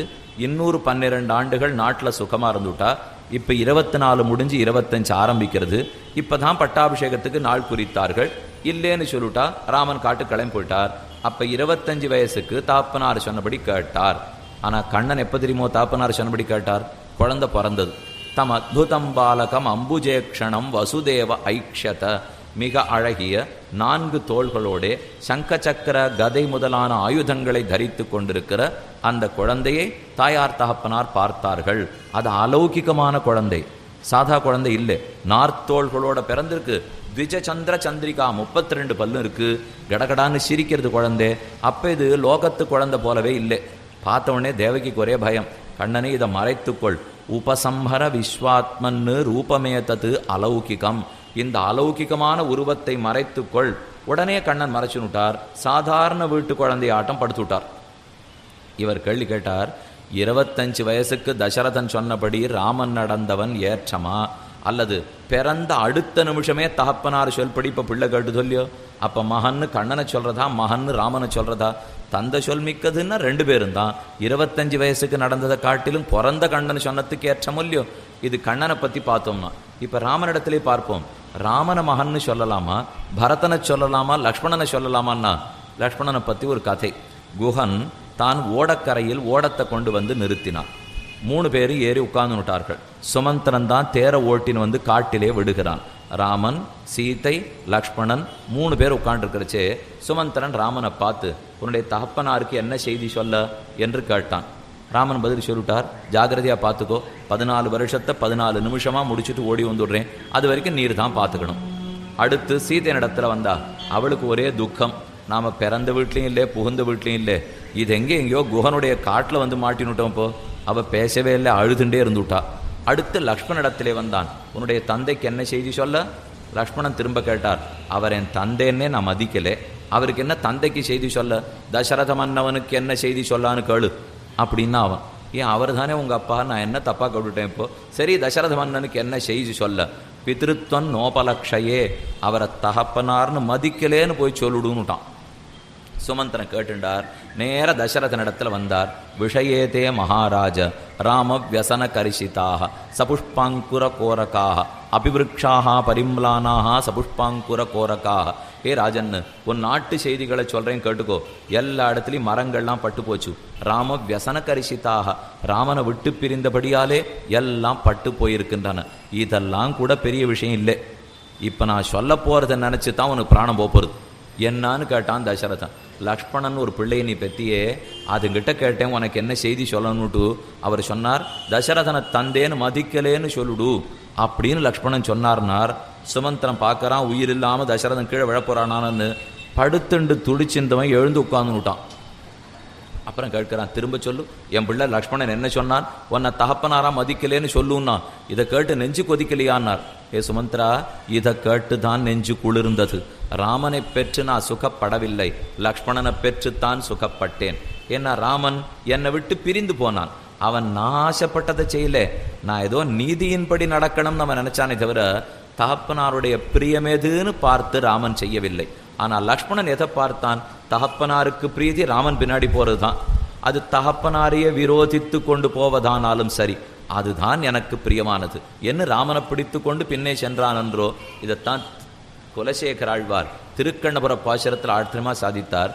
சுற்றமெல்லாம் பின்தொடர தொல்கானம் அடைந்தவனே, அற்றவர்கள் கருமருந்தே அயோத்தி நகர் கதிபதியே, கற்றவர்கள் தாம் வாழும் கணபுரத்தின் கடுமணியே, சித்தவதன் சொல்கொண்ட ஸ்ரீராமா தாலேலோ. 8ஆம் பதிகம் முழுக்க மண்ணு புகழ் கோசலதன் மணிவயிறு வாய்த்தவனே, தென்னிலங்கை கோன்முடிகள் சிந்துவித்தாய் என்று திருக்கண்ணபுரம் சபரி பெருமாளுக்காக பெருமாள் திருமொழியில் பாடியிருக்கார். அதில் இது ஒரு பாசுரம். எல்லாரும் பின்தொடர்ந்து எத்தனை கைங்கரியம் பண்ணியிருப்பார்களோ அதத்தனை லக்ஷ்மணனே பண்ணானோ இல்லையோ. அப்போ உண்மையான புத்திரன்னு ஆர சொல்லணும். தசரதனை பார்த்து உனக்கு புத்திரன் யார் அப்படின்னா லக்ஷ்மணன்னு பதில் வருமே தவிர ராமன்னு பதில் வராது. ஆத்மான்னா பிள்ளை, பிள்ளை ஆத்மான்னா தனக்கு வேண்டியதை செய்கிறவன். அப்போ தசரதனுக்கு வேண்டியதை செய்த லக்ஷ்மணனே தான் புத்திரனாகிறான். பரதனதைத்தான் தெரிவித்து கொண்டான். நான் என்றும் முடிவில்லாத துன்பத்துக்கு ஏதுவானேன், அவனது துடைக்க நின்றான். முடிவில்லாத துன்பத்துக்கு நான் காரணமானேன், ஆனால் லக்ஷ்மணனும் அந்த துன்பத்தை துடைக்கும்படி நின்றான் என்று லக்ஷ்மணனுக்கு எல்லாரும் பேர் கொடுத்தார்கள். அதனால தான் அவனையே புத்திரன்னு கொண்டாடுவார்கள். புத்திரன் என்னால் ஆத்மாதான் புத்திரன், ஆசைப்பட்டதை நிறைவேற்றி கொடுக்கிறான். அடுத்த 51வது தெரிவித்தார். கிம் ஸ்வித் தெய்வ கிருதா சகா, தெய்வத்தாலே நமக்கு ஏற்படுத்தப்பட்டிருக்கிற நட்பு யாது? யார் நண்பன்? நமக்கு தெய்வம் ஏற்படுத்தியிருக்கிற நண்பன் யாருன்னு பார்த்தால் பாரியா தெய்வ கிருதா சகா. இது ஏற்கனவே ஒரு தடவை இந்த கேள்வி வந்தது. வீட்டில் இருக்கிற நண்பன் ஆறுனுட்டு விடாமல் தர்மபுத்திரன் பாரியா தான், பத்னி தான்னார். இப்போ யக்ஷனுக்கு கொஞ்ச நாள் கழித்து சந்தேகம். இப்போ திரும்ப கேட்டு பார்ப்போம் யாரையானு மாற்றிக்கிறானான்னுட்டு. அதனால் வேற மாதிரி கேட்டார். தெய்வம் ஏற்படுத்தி கொடுத்திருக்கிற நட்பு யாது? பாரியா. இதை மட்டும் அவர் விடுறதே இல்லை. மற்ற எல்லா கேள்வியும் மாற்றி மாற்றி கேட்டாலும் மாற்றி மாற்றி பதில் சொன்னாலும் இந்த வாத்தியார் இப்படி தான் கேட்பார். ஒரே பொருள் வராப்பில் பல பல கேள்விகளை கேட்பார்கள். வடக்குக்கு எது தெற்காக இருக்கும் அப்படின்னா தெற்குன்னு சொல்லணும். தெற்குக்கு எது வடக்காக இருக்கும், மேற்குக்கு எது கிழக்காக இருக்கும், கிழக்குக்கு எது மேற்காக இருக்குன்னு குழம்பாமல் பதில் சொல்லணும் இல்லையோ. அதே போல் இப்போ யக்ஷன் திரும்ப கேட்குறார். ஏற்கனவே வீட்டில் இருக்கிற நட்பு யாது? பாரியா. தெய்வம் ஏற்படுத்தி கொடுத்திருக்கிற நட்பு யாது? பாரியா. எப்போ தெய்வம் ஏற்படுத்தி கொடுக்கிறதோ சாஸ்திரம் மூலமாகத்தான் கொடுக்கும். ஒரு ஆண்மகனுக்கு சாஸ்திரோக்தமான கர்மங்களை முழுவதுமாக செய்ய பாரியா பிரதானமாக தேவை. அவள் இருந்தால்தான் பல வைதிக கர்மாக்களை பண்ண முடியும். பெருமானே அஸ்வமேத யாகம் பண்ணணும். ஆனால் 1000 வருஷம் முடிஞ்ச உடனே சீத்தை புறப்பட்டு தன்னடிச்சோதி வைகுண்டத்துக்கு போயிட்டா. ராமனுக்கு பக்கத்தில் சீத்தை இல்லை, ஆனால் அவர் மேலே மேலே யாக யஜ்யங்களை பண்ணி ஆகணும். அதனால் ஸ்வர்ணத்தில் ஒரு சீத்தையை பண்ணி கொண்டு வைத்து அதை வைத்து கொண்டு யஜ்யம் பண்ணினார்னு பார்க்குறோம் இல்லையோ. ராமனை போன்ற மகாபுருஷர்களுக்கே பாரியா இருந்தால் தான் கர்மா நடக்கும்னா சாமானியர்கள் கண்டிப்பாக பண்ண வேண்டும். இந்த பாரியைக்கு கர்மாவில் என்ன அங்கம்? அவர்கள் மந்திரம் சொல்கிறதில்லை, அவர்கள் நெய் எடுத்து குத்தி விடுறதுக்கு முடியாது, அவர்கள் எதுவும் செய்கிறதில்லை. அப்போ பாரியாவுக்கு கர்மாவில் என்ன வேலை? நீங்கள் 2-3 இடத்துல பார்த்துருப்பீள். நாம் இப்போ கர்மா பண்ண உட்கார்றோம்னா தர்பத்தை கட்டாக எடுத்து பாரியா கையில் கொடுப்பார்கள். கொடுத்துட்டா இந்த புருஷனுடைய தோளில் அந்த தர்பக்கட்டை தொட்டுக்கணும். தொட்டுண்டு அவள் பக்கத்தில் நின்றுட்டே இருப்பார். இவர் நினச்சிப்பார் இங்கேயும் குத்த வேண்டுமா அப்படின்னு நினச்சிக்கிறாரோ இல்லையோ. ஏன்னா தர்பம் இந்த இடத்துல தோளில் குத்தின்றே இருக்குது. இது எதுக்கு குத்த விடுறார்கள்னு பார்ப்போம். வேதம் வேடிக்கை பண்ணவே பண்ணாது. எனக்காக தர்பத்தை தொட்டு குத்த சொல்கிறாள்னா இவர் கர்மாவை மேலே பண்ணுறதுக்கு யோக்கியத்தை அவள் சம்பந்தத்தாலே, அந்த தர்ப்பத்தை வச்சுன்னு இவரை தொட்டு இருந்தா தான் மேற்கொண்டு இவரை அனுமதிக்கிறாள். இவள் தன்னுடைய காரியத்தை பண்ணலாம்னு அவள் ஒத்துக்கொள்ளுகிறாள். அதை நேரம் அவள் பண்ணுறதில்லை, இவரை அனுமதித்து செய்கிறார். இப்படி பார்த்துப்போமே, ஒருத்தர் ஓடி ஆடுறதுக்கு தயாராக காத்துட்டுருக்கார், ஒருத்தர் நாற்காலியில் உட்காந்து நீ போய் நான் சொன்னத்தை பண்ணிட்டு வா அப்படின்னு ஏதோ ஒன்று கையில் கொடுத்து போயிட்டு வாங்குறார். இந்த ரெண்டு பேரில் யாருக்கு ஏற்றம்? இந்த ஓடுறதுக்கு தயாராக நின்றுருக்கிறவருக்கு ஏற்றமா, இல்லைன்னா கையில் ஒரு சீட்டு கொடுத்து போய் பார்த்துட்டு வா அப்படின்னு சொல்கிறவாளுக்கு ஏற்றமான்னா? வெறும தர்ப்பத்தை தொட்டே அவளுக்கு வேலை முடிஞ்சு போச்சு. ஆனால் இவர் அதுக்கப்புறம் 3 மணி நாழி கர்மா பார்த்தா தான் இவருக்கு சாஃபல்யம். அதனாலே நின்ன இடத்துலேருந்து வெறும் தர்ப்பத்தை தொட்டு நடத்து அப்படின்னு அனுமதிச்சுடுறாரோ இல்லையோ, அது ஒரு இடம். மற்றொரு இடத்தில் பார்த்தால் எப்போதும் கூர்ச்சத்திலேருந்து புரோக்ஷிக்க வேண்டியது அவளுக்கு கடமை. நாம் ஒருத்தர் கொடுக்க போகிறோம், பிராமணாய துப்பியமகம் சம்பிரதத்தே இதம் மம்மா, இதை நான் உனக்கு கொடுக்குறேன்னு கொடுக்குறோம் இல்லையோ. கொடுக்கறதுக்கு தட்சிணை எடுக்கிறச்சே அந்த கொவளை பாத்திரத்தில் ஸ்ரீராமரும் சொம்பு ராமானுஷனில் இருக்கிற கூர்ச்சத்தை எடுத்து தீர்த்தத்தில் தெளித்து கொடுக்குறோம். அதே போல் அரிசி, இந்த அரிசியை நம்ம கையில் கொடுத்தா 2ஆக பிரிச்சுன்னு கொடுத்துட்டு அதை அவள் 2 கைகளில் பிரித்து கொண்டு ஒன்றை நம்ம கொடுத்து நாம் 2ஆக பிரிச்சுண்டு அதை சேர்த்துட்டு மறுபடியும் 2ஆம் பாகம் சேர்த்துட்டு அவள்கிட்ட இந்த அரிசியை மிச்ச பாகத்தை சேர்த்து இதெல்லாம் பண்ணிட்டு இருக்கோம் இல்லையோ. இது ஒன்று அவள் கை தொட்டு வாங்கி கொடுக்குறோம். இது கொடுக்கறதுக்கோ தீர்த்தத்தை புரோக்ஷிக்கிறதோ எதுக்குன்னா, என்னைக்கு கல்யாணம் ஆச்சோ அன்னிலிருந்து சொத்து இருவருக்கும் சமம். இவனுடைய சொத்து அவளுடைய சொத்துங்கிறது அல்ல. இவர்களுக்கு எந்த சொத்து இருந்தாலும் அது 2 பேருக்கு சமம். இப்போ திடீர்னு ஒரு பிராமணர் வந்தாருங்கிறதுக்காக இவர் எடுத்து கொடுத்துட்டாருன்னா சொத்துக்கு உடையவள் அவளும் ஆயிற்றே. அப்போ அவளுடைய அனுமதி வேணுமோ இல்லையோ. இந்த கூர்ச்சத்தினால தீர்த்தத்தை எடுத்து தெளிக்கிறதுனாலே இவருக்கு நீ இதை தானமாக கொடுப்பதை நான் அங்கீகரிக்கிறேன் அப்படின்னு அந்த பெண்ணு சொல்லணும். அதற்கு அப்புறம் தான் இவர் தானம் பண்ணுறதுக்கே முடியும். அதனாலே பாரியாவுக்குன்னு ஒரு முக்கியமான ஸ்தானம், சம பங்கும் உண்டு. இதைத்தான் அர்த்தோவாயேஷ பத்னின்னு சொல்லுவார்கள். அதாவது ராமன் காட்டுக்கு கிளம்புறார், அவர் தன்னுடைய ஆபரணங்கள்லாம் களைஞ்சு விட்டாள். அதே போல் சீத்தையும் களையறதுக்கு ஆரம்பிச்சா. வரத்தின்படி அப்படி இல்லை, ராமன் தான் காட்டுக்கு போனால் ஆபரணங்களை களைஞ்சுடணும் இருக்கே தவிர சீத்தை ஒன்று இந்த மாதிரிலாம் இருக்கணுங்கிற தேவையில்லை. இருந்தாலும் ராமனே விட்டுவிட்டார், நாம் எதுக்கு பண்ணணும் அப்படின்னு சீத்தை எல்லாத்தையும் களையறதுக்கு ஆரம்பிச்சுட்டா. அப்போ வசிட்டருக்கு கோபம் வந்துடுத்து. என்ன, ஒரு ஊர்லேருந்து மாட்டு பெண்ணை அழைச்சின்னு வந்திருக்காரோ இல்லையோ, அது தவறுக்கே ரொம்ப சுருக்குன்னு பட்டு போச்சு. நம்ம பேர் என்ன ஆகும், இக்ஷ்வாக்கு குலத்தினுடைய மரியாதை என்னையாகும், நம்ம நம்பி ஜனகர் பெண்ணை கொடுத்துருக்கார், இங்கேருந்து அழைச்சின்னு போய் பெண்ணை கல்யாணம் பண்ணிட்டு வந்துட்டு இது பண்ணுறது தகாது. சட்டுன்னு வசிட்டர் கோபம் வந்தது. ராமா நீ காட்டுக்கு போ, தசரதா நீ வானப்பிரஸ்தத்துக்கு போ, இத்தனை நாளும் உங்கள் குலத்தில் அத்தனை பேருக்கு நான் தான் ராஜ்ய பரிபாலனம் கற்றுக் கொடுத்துருக்கேன், நான் இட்ட வழக்குத்தான் இந்த ராஜ்யமே, நான் பிராமணன், ராஜ்யத்தை ஆளக்கூடாது, நீ தான் ஆள்வதற்கு யோக்கியத்தை படைத்தவன், ஆனால் எனக்கு ஆள தெரியாதுன்னு ஆளலை, உங்கள் அத்தனை ராஜாக்களுக்கு நான் தான் சொல்லி கொடுத்துருக்கேன் எப்படி ஆளணும்ட்டு. எப்போதும் ஒரு ஆண்மகன்லே உயர்ந்த பாதி பெண், அந்த வாக்கியம் இது ஏதோ நான் ஆங்கில வாக்கியத்தை வச்சு இப்போ சொல்லலை. இப்போ இந்த ஆணில் ஒரு உயர்ந்த பாதி பெண் அப்படின்னு ஆங்கிலத்தில் எழுதி வச்சுருக்காளோ இல்லையோ, இது இருக்கிறது எங்கேயோ சம்ஸ்கிருத வாக்கியத்தில். அர்த்தோவா ஏஷ பத்னி, இவனிலைய ஒரு பாதி உயர்ந்த பாதி பத்னி, அவளை நான் சிம்மாசனத்தில் ஏத்தனேன், அவளை வைத்துக்கொண்டு நான் ராஜ்ய பரிபாலனம் பண்ணிக்கிறேன், ராமானி காட்டுக்கு போ என்று ரொம்ப வேகத்தோடு வசிட்டர் பேசினார். அப்போ சில உண்மைகள்லாம் வெளியிடப்படுகின்றன. ஒரு ஆணுக்கு பத்னி பாதியாக இருந்து வீட்டை நடத்துகிறாள், தேசத்தையே நடத்துவதற்கு சக்தி சாமர்த்தியம் படைத்தவள், அது வசிட்டாச்சாரியர் வெளியிடுகிறார். இந்த மாதிரி ரொம்ப ஆழ்ந்த இடங்கள்லே சில உண்மை கருத்துகள் இருக்கும். நாம் அந்த புஸ்தகங்களை புரட்டுறதில்லை, அதை விட்டுட்டு இது என்னமோ பெண்களை பற்றி பேச தெரியல, அது இல்லை இது இல்லைன்னு இவர்கள்லாம் சொல்லியிருந்தாள்னா மொத்த புஸ்தகத்தையும் பார்த்துவிட்டு அப்புறம் என்ன பேசுறதுக்கு வரணும். பார்த்துட்டா யாருக்கும் உயர்வு தாழ்வு தோற்றாது. ஏன், இது என்ன ஆணாவது பெண்ணாவது, மொத்தத்தையும் ஆத்மாவை பார்க்கணும்னு சொல்ல வர்ற சாஸ்திரம் போய் ஆணுக்கும் பெண்ணுக்கும் எங்கேயான வித்தியாசம்தான் பார்க்குமோ. எல்லா மேடை பேச்சாளர்களும் என்ன தெரியுமா பேசுவா, சாதி 2 வேறில்லை. ஆனால் வைதிகன் என்ன தெரியுமா பேசுவான், சாதி 1 வேறில்லை. ஏன் 2 சாதி? இப்போ ஆணாவது பெண்ணாவது, ஆத்மா ஒரே ஜாதி, இதுக்கு என்ன ஆண் சாதி பெண் சாதின்னு 2 சொல்ல வேணுமான்னு?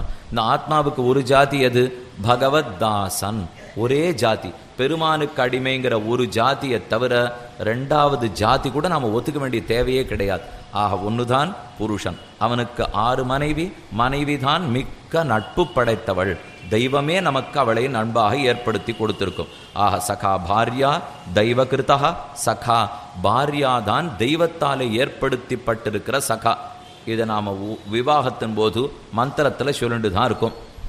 சப்தபதி முடியறதோ இல்லையோ, ஏகமிஷே விஷ்ணுஸ்துவான் வேது, द्वे ஊர்ஜே விஷ்ணுஸ்துவான் வேது, त्रीणि व्रताय விஷ்ணுஸ்துவான் வேது, चत्वारि मायोपवाय விஷ்ணுஸ்துவான் வேது, பஞ்சவசிभ्यो விஷ்ணுஸ்துவான் வேது, षड्ऋतुभ्यो விஷ்ணுஸ்துவான் வேது, சப்தசப்தभ्यो ஹோத்ராभ्यो விஷ்ணுஸ்துவான் வேது. இது வரைக்கும் சொல்லிட்டு 2 பேரும் அப்புறம் சகா வாய்க்கிறா. அவள் கை பிடிக்கிறச்சே சகா சப்தபதா 7 அடிகளை எடுத்து வைத்து விட்டோம். இனி நாம் 2 பேரும் சகாக்களாக ஆகிவிட்டோம். இந்த சக்கியாது, இந்த சக்கியத்திலிருந்து நீ வெளியேறக்கூடாது, இந்த சக்கியத்திலிருந்து நான் வெளியேற மாட்டேன் என்ன 2 மந்திரத்தை சொல்லி 2 பேரும் உடன்படிக்கைக்கு வந்துடுறோம் இல்லையோ, அந்த வாக்கியத்தில் இருக்கு சகா. இந்த சகாங்கிறது பாரியாதான். சகாங்கிறத்தை ரிக்வேதத்திலே 10வது மண்டலத்தில் விவாக மந்திரத்தை சொல்லும்போது சப்தபதி மந்திரத்திலே மிக அழகாக எடுத்துரைத்தார்கள். அதனால தான் இங்கேயும் எது கிம்ஸ்வித்து தெய்வகிருத சகா, எது தெய்வத்தாலே ஏற்படுத்தப்பட்ட சகா பாரியாதான் என்று தெரிவித்தான். அடுத்த 52வது கேள்வி, உபஜீவனம் கிம்ஸ்வித்து அஸ்ய, இவனுக்கு உபஜீவனம் எது? வியாபாரத்துக்கு வாழ்க்கையை ஓட்டுறதுக்கு வழி எது? இது கேள்வி. உபஜீவனம் பர்ஜன்யா, மழை ஒண்ணுதான் இவன் வாழ்க்கையை ஓட்டுவதற்கு வழி. உபஜீவனஞ்ச பர்ஜன்யா, மழை நன்னா இருந்ததுன்னா அன்னம் வளரப்போகிறது. இதை கிழிய பார்த்துட்டோம். அன்னாத் பவந்தி பூதானி, பர்ஜன்யாத்து அன்ன சம்பவா, அன்னத்தினால தான் பூதங்கள்லாம் வாழும். அன்னம் நன்னா இருக்கணும்னா பர்ஜன்யம், நன்றாக மழை பெற வேண்டும். அன்னாத்வை பிரஜா பிரஜாயந்தே யாஹ் காஷ்ச பிருத்திவீகிஸ்ருதாக அதோ அன்னே நைவ ஜீவந்தி அதைனதபியந்தந்ததா அன்னகும்ஹி பூதானாம் ஜேஷ்டம். எல்லாத்த காட்டிலும் அன்னம் உயர்ந்தது. இந்த அன்னம் எங்கிருந்து கிடைக்கும்? மழை நன்றாக பெய்தால் தான் கிடைக்கும். ஆக மும்மாறி மழை பெய்தால் உழவனுக்கு உழவாச்சு, அன்னத்துக்கு அன்னமாச்சு, வாழ்க்கைக்கு வாழ்க்கையாச்சு, எல்லாம் அத்தாலே கிட்டும். என்ன 52வது கேள்வி, பிழைப்புக்கு வழியது? பர்ஜன்யன்தான் பிழைப்புக்கு வழி. அடுத்த 53வது கேள்வி, கிம்ஸ்வித் அஸ்ய பராயணம், இவனுக்கு மிகச்சிறந்த பராயணம். பராயணம்னா புருஷார்த்தம், அயனம்னா அடைய வேண்டிய இடம், பராயணம் கடைசியா போய் அடைய வேண்டிய இடம். எது இவனுக்கு மிகச்சிறந்த புருஷார்த்தம்? தானமஸ்ய பராயணம். மறுபடி விடாமல் சொன்னார். திரும்பவும் தானத்தை சொல்லுகிறாரே. கீழே சொன்ன தானத்துக்கும் இங்க இருக்கிற தானத்துக்கு என்ன வித்தியாசம்னு தோணும். இந்த இடத்துல தானம்னு சொன்னது எல்லாவற்றையும் விட்டு விட்டு செய்யும் சரணாகதியை குறிக்கும். கீழே சொன்ன தானம் கையில் அர்த்தத்தை வச்சுட்டு எல்லாருக்கும் பிரித்து கொடுக்கறத குறிக்கும். ஆனால் இங்கே சொல்கிற தானம் தியாகத்தை குறிக்கும். நம்ம இடத்துல எதையுமே வைத்து கொள்ளாமல் சரணாகதி பண்ணுகிறோம். பிதரம் மாதரன் தாரான் புத்திரான் பந்தூன் சகீன் குருன் ரத்னானி தனதான்யானி க்ஷேத்ராணிச்ச கிருகாணிச்ச சர்வதர்மாஞ்ச சந்தியஜ்ய சர்வகாமாஞ்ச சாட்சரான் லோகவிக்ராந்த சரணோ சரணந்தே அபரஜம் விபோ என்று பிரார்த்திக்கிறோம். பெருமானிடத்தில் சரணாகத்தின்னு பண்ண வரும்போது நம்முடைய பந்துக்கள், மித்திரர்கள், புத்திரர்கள், தனம், தானியம், பசு, புத்திரன் இது இத்தனையும் விட்டுட்டு சரணாகதி பண்ணுறோமோ இல்லையோ, அப்போ கடைசியான புருஷார்த்தம் அடைய வேண்டிய இடம் யாது? மோக்ஷம். மோட்சத்துக்கு வழியாது சரணாகதி. சரணாகதியின் போது செய்ய வேண்டியது எது? தியாகம். தியாகமாவது எது? தானம் என்று பதில் கொள்ள வேண்டும். ஆக கீழே இருக்கிற கேள்விக்கு பதில் கையில் இருக்கிறத தானம் பண்ணுறது. இப்போ சொல்றது எல்லாவற்றையுமே தியாகம் பண்ணி விடுவது. நாத்தியக்துவா விந்ததே பரம்னு வேத வாக்கியம். அத்தியக்துவா எத்தையும் விடாமல் இவன் பரமமான மோட்சத்தை அடைவதே இல்லை. தானே சர்வம் பிரதிஷ்டிதம் தஸ்மாது தானம் பரமம் வதந்தி, தானத்தை தான் மிக உயர்ந்ததுன்னு பேசுகிறார்கள். உலகமே தானத்திலே தான் நிலை நிற்கும். ஆகையாலே நாம் கையில் இருக்குவத்தை பிரித்து கொடுக்க வேண்டும். மோட்சத்துக்கு போவதற்காக எல்லாவற்றையும் விட்டுவிடவும் வேண்டும். மேலும் தானத்தில் மற்றொரு வகை, பெருமாளை சேவிக்கிறதுக்காக போறச்சே கையில் உபகாரம் இல்லாத போகக்கூடாது. இதுவும் ஒரு விதம். பெருமாள் சேவிக்கு போகிறோம்னா 4 பழமோ வெற்றிலை பாக்கோ புஷ்பமோ ஏதோ ஒன்று உபகாரமாக எடுத்துன்னு போகணும். ஆச்சாரியனை சேவிக்க போகிறச்சேவும் கையில் ஏதானு எடுத்துன்னு போகணும். வெறுங்கையை வீசின்னு போகக்கூடாது. குழந்தை பிறந்திருக்கு பார்க்க போகிறோம், ஏதானு வாழ்ந்து போகணும். நோயாளியை பார்க்க போகிறோம், ஏதானு வாழ்ந்து போகணும். உபகாரத்தோட பெருமாளை சேவிக்கு போகிறோம். இந்த தானத்தில் ஒரு வேறுபாடு உண்டு. தீனர்களை குறித்து செய்யப்படுவது தான் தானம். ஆனால் இதையும் தானத்தினுடைய வகையிலே சேர்த்தோம் என்னால் பெருமாளை சேவிக்கு போகிறச்சே நமக்கு பிடிச்சதை வாங்கிட்டு போகலாம். ஆனால் ஆச்சாரியனை சேவிக்கு போகிறச்சே அவருக்கு பிடிச்சதை வாங்கிட்டு போகணும். நமக்கு பிடிச்சதெல்லாம் அவர்கிட்ட கொண்டு கொடுக்கக்கூடாது. அவருக்கு எது பிடிக்குமோ அதை தெரிஞ்சுன்னு வாங்கிட்டு போகணும். ஆனால் பகவானை சேவிக்கு போகிறச்சே அவருக்கு எது பிடிக்கும்னு கேட்டால் அவர் சொல்ல போகிறாரா? ஆனால் நமக்கு எது பிடிக்குமோ அதை வாங்கிட்டு போய் அவனிடத்திலே சமர்ப்பிக்க வேண்டியது. இது 53வது கேள்வி. கிம் சிதஸ்ய பராயணம் தானமஸ்ய பராயணம். 54 தன்யானாம் உத்தமம் கிம் ஸ்வித், தனத்தை ஏற்படுத்தி கொடுப்பவற்றுள் மிகச்சிறந்தது. தன்யானாம் உத்தமம் கிம் ஸ்வித், தன்யானாம் உத்தமம் தாக்ஷ்யம். தாக்ஷ்யம் மறுபடியும் அதே சொல். தாக்ஷ்யம்னா சாமர்த்தியம்னு கீழே பார்த்தோம். இந்த இடத்துல தாக்ஷ்யம்னா ஊக்கம்னு அர்த்தம். உற்சாகம், தளர்ச்சியின்மை, ஊக்கம். நமக்கு செல்வத்தை எது ஏற்படுத்தி கொடுக்கும்னால் ஊக்கம்தான் ஏற்படுத்தி கொடுக்கும். அப்பப்போ சோம்பலா உட்காந்துட்டு சொத்து சேரலையேன்னு சொல்லப்படாது. எத்தனைக்கு எத்தனை உழைக்கிறோமோ அத்தனைக்கு எத்தனை கிடைக்கும். ஒருத்தர் சொன்னார், லோகத்தில் பல கோவில்கள் இருக்குது, பெருமாள்லாம் ரொம்ப கஷ்டப்படுறார், 2 வேளை 3 வேளை திருவாராதனமே இல்லை, இந்த திருப்பதி வெங்கடேச பெருமாள் மட்டும் கொட்டுறது. அவர்லாம் மற்ற பேர் கொடுக்கூடாதோ, ஏன் இந்த பெருமாள்லாம் இவ்வளோ தூரம் கஷ்டப்படுறா, அவர் மட்டும் நன்னா இருக்காரே, 500 கோடி 600 கோடிங்கிறாரேன்னா. ஒருத்தர் உழைப்பாளி அவர் சொன்னார், அதுக்கு பதில், எல்லா பெருமாளும் 9 மணிக்கு விஸ்வரூபம் பண்ணிக்கிறா, ராத்திரி 7:30 மணிக்கு கோவிலை பூட்டிட்டு படுத்து தூங்கிப்படுறா. அவர் 23.25 மணி நாள் உழைக்கிறார், சம்பாதிக்கிறார். நீங்களும் அத்தனை நாள் நிமிருங்க, தானே சம்பாதிப்பார்கள்.